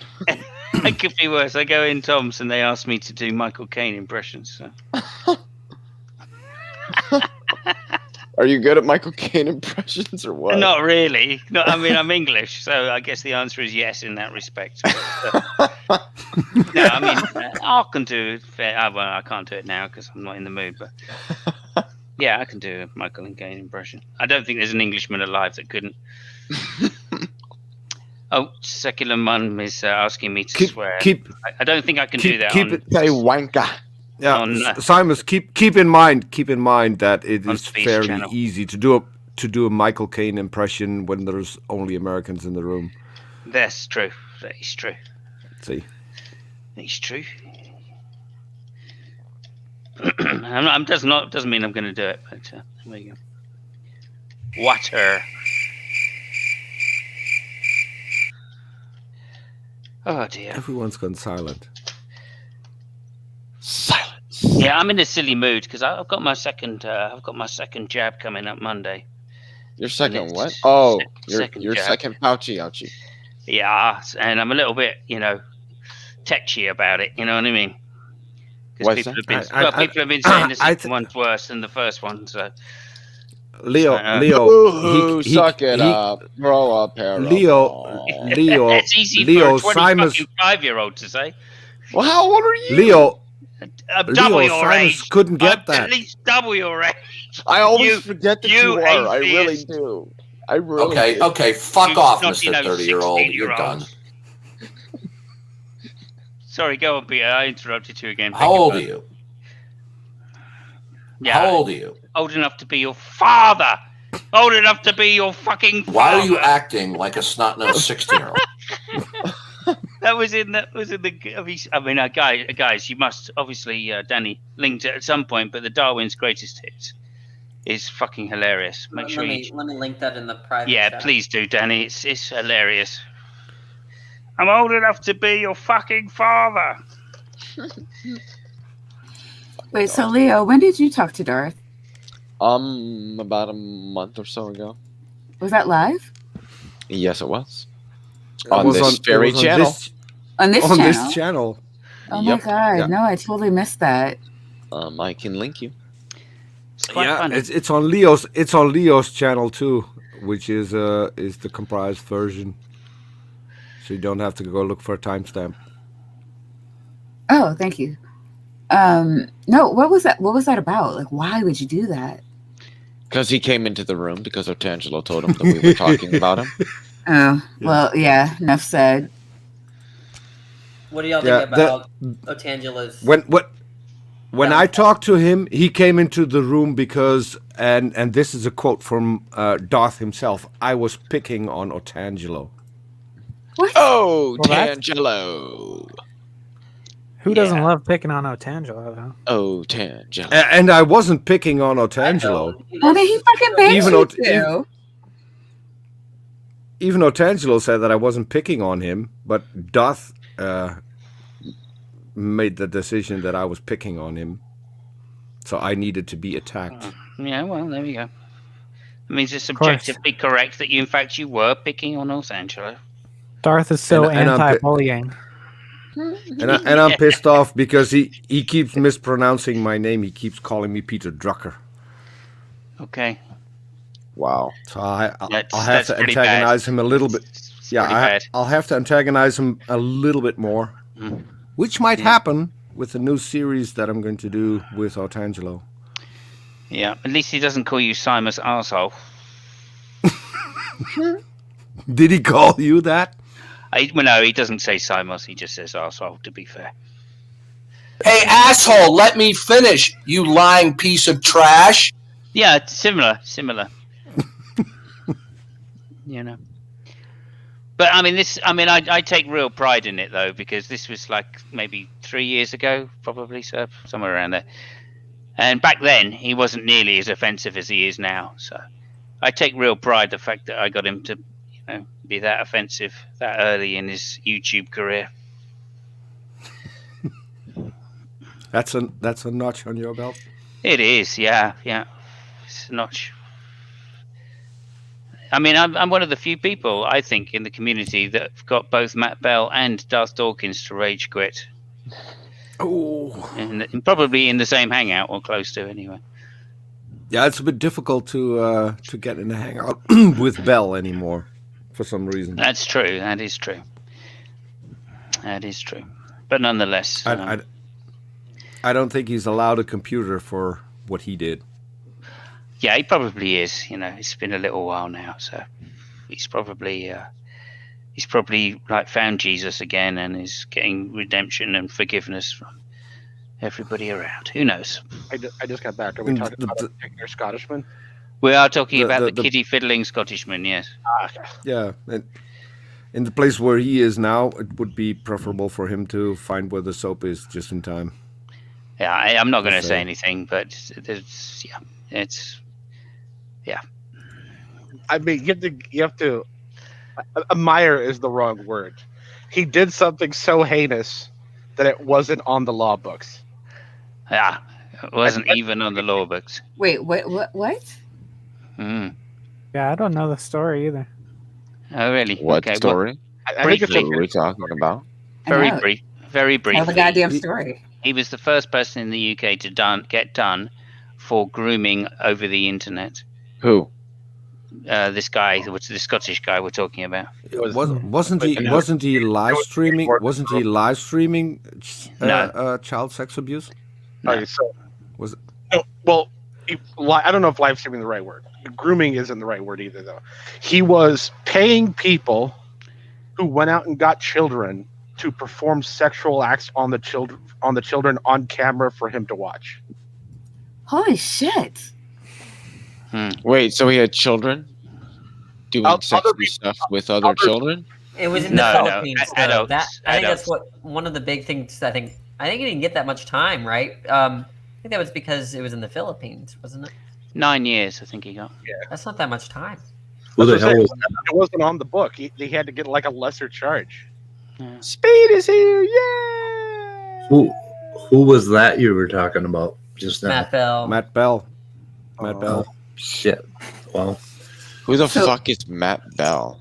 He used to be in the community. Guy we were talking about a long time ago. He was in the community, and he used to. Why does that name ring a bell? He used to accuse atheists of being pedophiles and all of this kind of stuff. Yeah, I only talked to him once, and he was pretty horrible. Yeah. Did you ever see a man that maybe in his forehead in a dark room might arouse you? Yeah. I had a hangout. He came into a hangout once in Nadia's, and he started debating the first person. And he said to the first person, "Well, that's because you're a fuckwit. I finished with you." And then everybody typed in the side chat to try and get him to call them a fuckwit. So we all one after another, we baited him until we got him so angry he would call us a fuckwit, and then we go, "Yeah, done," and pass it on to the next person. And we got him to say that to every single one of us. So did you guys figure out? Why do we need to do that? Say again, Steve. Did you guys figure out the mind with Danny? Is that the guy? Yeah. No, that's not the guy. No. Is that the guy? No. No, that's not him. That's not if him. you go to Side 10 Atheist, you'll find a video up there of how much of an idiot this guy is. What is that meme? I got a meme of him. Something about the Kalam. He used to do the Kalam all the time, and he had like a 28 premise version of the Kalam. Is that an argument or is that a lecture? Oh, exactly. It's fucking hilarious. And the thing was, people would stop him at premises 1, so he'd never get through it. And it used to piss him off no end. Because he'd go, "Look, I've got 29 premises thing here. Premise 1, what begins to exist. Hang on, right, I object to premise 1. So in the private chat is a BBC News article about him. It has his picture on it. Okay. Leo. Oh my God! Peter, Peter, please, Okay. Peter, please. I need to sleep that's him. today. Yeah. We all know what he looks Just like. wanted to. Thank you, Peter. Thank you. Thank you, Peter. Peter. What? What? I don't know what it is, but fucking this dodgy geezer, right? This dodgy fucking geezer's got a right boner for fucking people talking in this fucking lingo. Listen, I'm going to ask you a question. What are you? Some sort of Phileas? Oh my god. Some sort of. Are you guys winding down? I think my lease is going to expire soon. So Yeah, you're at 3:30:06. Okay. Yeah. I've been watching Netflix, The Reckoning, with I've heard of it. Where did Daniel go? It's a new I series. think we stopped talking about mind. So. Yeah, you wrecked Danny. Daniel. So Yeah, he has because a- Danny left and Peter lost his pinata, and the conversation kind of. There he's back, so I can't talk about him. Damn it. Danny made a positive claim about a mind, but he doesn't know how to make a positive claim about it. Well, he's a duelist. This was explicated, so I don't know. And he's a duelist, and I think my problem and you is can't still reason with him. dualism. Is what? I mean, I think maybe the physicalist could fare a little bit better than I can on the. I think that I will agree that the dualism position creates an epistemological problem. But I think that there's still a loose question with respect to physicalists, right? Because it's not like you're seeing each other's brain states, But it's not as big of a problem. You really don't Because you have. could do it you could say in principle, you could do X, Y, Z. It depends on how you define seeing someone's brain states. Okay, before I dip out again, seeing how you guys are still talking about the mind, it's too late for me to talk about the mind. We know more about the brain and neuroscience and the mind than most of the public has any idea of. People keep saying, "Oh, we don't know what this is. We don't know what that is." Fuck, we don't. We know more about the mind than any other field of biology right now. And we have. It started in the 80s and it has proceeded, and we know a butt ton about the mind, and we can make pretty damn good guesses about what thinking is and what learning is, and what quality and all that stuff. What you're saying is that we can have independent verification whether or not someone has a mind? Yes. Just by the structure of the nervous system. Oops, Danny. Well, I think that's incoherent, but we've talked I know about you do, Danny. We think each other is. We feel the same. The one thing we agree on is that the other is incoherent. We agree on that. Wait, we don't agree on that. We don't agree. I think we don't. Never mind. Okay. Danny, if you're ignorant, it could mean that some things are incoherent to you. No, I take my arguments to be powerful for dualism. Yeah, you're the only one who takes those arguments to be. Yeah, I don't think that's reason giving though. The fact that I'm the only one with the view it's not reason giving. So hopefully, everyone jumps up a bridge when you jump with them, huh? Hopefully, I stirred things up, and now I can leave again. Thank you, Speed. At some point, guys, I'm going to want to go to sleep, and I need to end the stream. I don't like pulling a praise and having 8 hours of dead air. That's why we call a stream pussy. Snake, do you play League of Legends? Back in the old days. Anyway. I thought you were a gamer. I am, but I only play a couple of games. What do you play? Nobody's a gamer unless they play RuneScape. Yeah, you did say League of Legends, though. I don't know what you're expecting there, Danny. What? That's a very popular game. Yeah, it's for girls. Wait, yeah, hold on. Sure. For girls? Danny just say League of Legends. League of Legends. All the people I know that play League of Legends are either girls or they're gay. No. Okay, well. There's one game that I have ever really played, and that's RuneScape. Nobody is a gamer unless they have played RuneScape. I have played RuneScape. I bet you fucking have. Bitch. No, I'm just fucking with you. No, real quick, Oh, Danny, okay. do you want to address Titan's claim? Are you a duelist? He is. Yeah, I am a duelist. This is like I'm known for. I would not know. Every time I hear you, you're like screaming about other stuff. No, my bad. I shouldn't have said it that way. People that know me know that I'm a duelist usually. The thing about being a duelist is you can scream about two things at once. Boom! And since we're mispronouncing names, I've got to say, yeah. We could talk about Care Bears. Care Bear. Care Care Bears? Bear. Care Bear. Sorry, is that I some think I'm- 25-year-old shit you're talking No, about? wait, real quick. Was that addressed to me? Because that's a new one. Cara Bear. I'm just gonna start calling you Care Bear, which is a play on the way that Danny mispronounces your name. No, that's how you pronounce it. No, you might be thinking of Care Bearus, but you I said Care tried for at least 10 times to correct him, but Danny is wait, I don't deaf. understand. What are you appealing to say that that's how you should pronounce it? You said Carebus. It would Yeah. be Care Bearus. No, but Cerbe. If I'm trying Cerberus to, or if I'm Cerberus. trying to pronounce it like Kerberos, then I'm doing it right. Yeah, but you No, kept you're saying doing it wrong. Carebus, not Carebearus. Yeah, but the former is how I'm trying to pronounce it. That's the rule. Yeah, and it's still it's still wrong. Why don't you ask him how to pronounce it, Danny? I don't know what that means. You don't know what it means to ask him how to pronounce his name? Well, considering that I know how to pronounce I can't dumb it down further for you. Cerberus, how do you pronounce your screen name? Cerberus. You're mispronouncing it. Now he's mispronouncing it.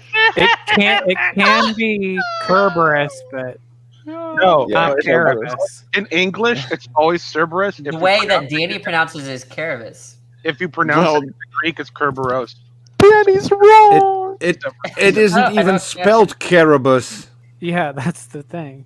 There are a few more letters in there, Danny. I think I found out why your parents named you Danny, because there are not a lot of letters. It's Oh easy no, to that's learn. is that your name? Is D Annie? Deanne. Yeah. Deanne. I'm just sorry. Hey, Deanne. How's it going, Deanne? Yeah. And that goes for Snake as well. I'm going to start calling Snake Snake is Dick. It's Snacky. If that's okay with you, Snake. Snake is what? Snake is Dick. Is Dick? What? Yeah. Well, Snake doesn't have See what I mean? a name. He has an emoticon. No, that's what the snake did in the garden. See. Say no Yeah, more. but he doesn't have a name. Dicked him down. Dicked him down. Hard. Dick you. Leo, do you want to play League of Legends? That's I why don't we know. play That's League why of we know Adam was You a want to beta. play RuneScape, dude? Danny, I'm just telling you, I would PK the fuck out of your main, bud. Adam Denied. Denied. Ah. So That's no one not plays, what he do you play said. Smite? Danny, you're actually deaf, right? Probably. Just checking. Yeah. What? Leo, do you play? You want to play Smite? I don't Play play what? Smite. Smite? I'll play RuneScape with you. I don't play the fuck out of your No main. one, look, only my roommate plays. What the fuck is Smite? Is that some snotty 16-year-old game? Wait, no. So I was no told. idea I what was it is, told. Daddy. I really don't know. Simon, I was told that Danny likes to be a sub, so that's probably where the Smite is coming from. No, he doesn't. Wait a What second. the fuck is Smite? No. Wait, Somebody you're tell me what the fuck Smite I'm is. straight up said it is wrong for a woman to smite tell a someone. man. Yeah, it's a video game, kind of like. It's not wrong, Danny. You have no idea what you're. You Oh just- my god, you buddy. just don't know the buddy. good. No, buddy. This is what happens Buddy. when you're an atheist. Buddy. Dude, you're a fucking atheist. Buddy, you need to listen to me here, buddy. All right, Danny, buddy, guy, buddy, Danny, buddy, you listen. Buddy, guy, buddy, Listen. bruv. I'm going to ask you a question.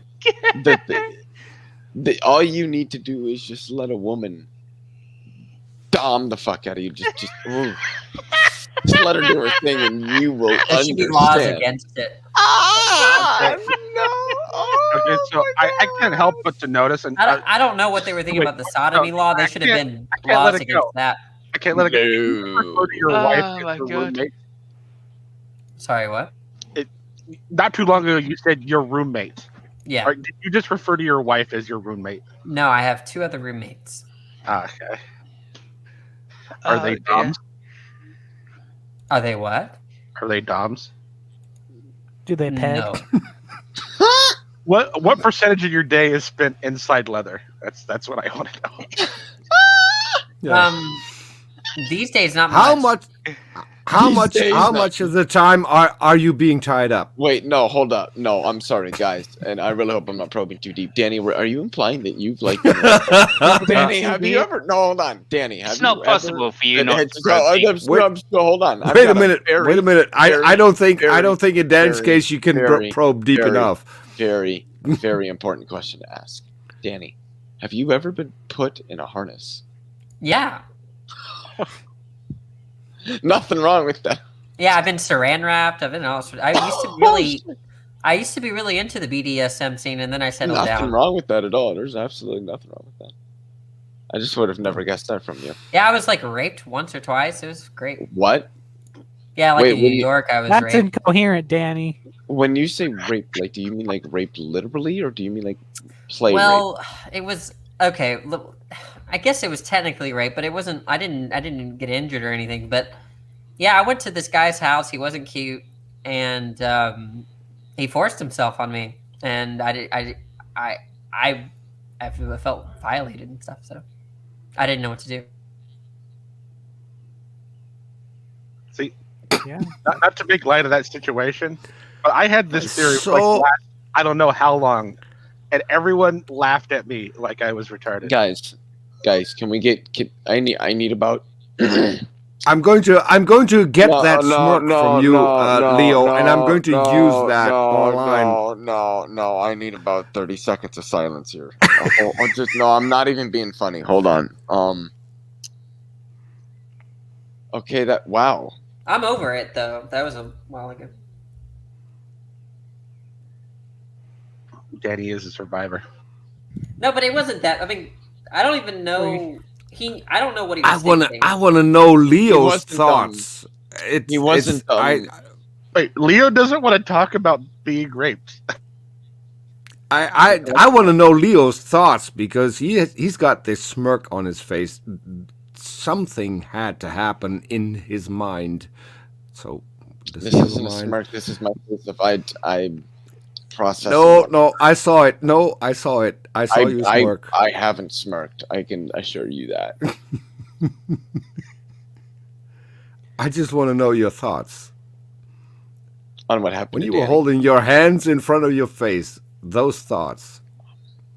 What I heard was horrendous. You saw something in your mind. Yeah, I saw something horrendous happening to somebody else. Okay. But yeah, I used to meet up like all sorts of people to do like BDSM stuff, and then I stopped. Why? I think I was trying to get girls, and it just didn't really look good. Yeah, I've been fucking some guys, but I'd really like to get some pussy now. Yeah, I'm not entirely sure how being wrapped in saran gets you girls, but enlighten me. It'll get you a certain kind of girl. Yeah, the wrong kind, the immoral ones. Oh, those are. Moral in the Hold up. Those nasty, dirty little Catholic girls. I'll tell you what, bud. The fuck, those. Crazy in the head, crazy in the bed. Good pickings right there, buddy. Good pickings. Okay, so I got a question. Since you did used to go out with guys, right, in the BDSM stuff, did you ever utter the phrase, "Make me your Twinkie daddy"? No. Did you ever let Come on. I was mostly gagged, so. I am still. So Danny, let me recap. You were gagged, wrapped in saran, in a harness, being fucked by a guy, and you did that to get a girl. It sounds No, like I need a whole new set of logic. I need a whole new set of logic to Wait, get how does that. Peter like deliberately misunderstand me every time? For a second, we all need to envision Danny in a harness. Well, it sounds like modern day debate. That does. No, he said he stopped doing that to get girls. He didn't Thank say you, he was God. doing that to get girls. Yeah, follow along. Yeah, that probably would be a good step. But Good I got first one and step. I'm married now, so. You got one. I mean, And the nice thing is she knows everything, so it feels like I don't feel like I'm hiding anything. okay, but now there should be concern because if she knows everything and she's just totally cool with it, that probably means she wants to try it at some point. Oh yeah, I know she does. Yeah. Oh, she wants to dom you, Danny? No. Oh. Well, Does she buy saran in bulk?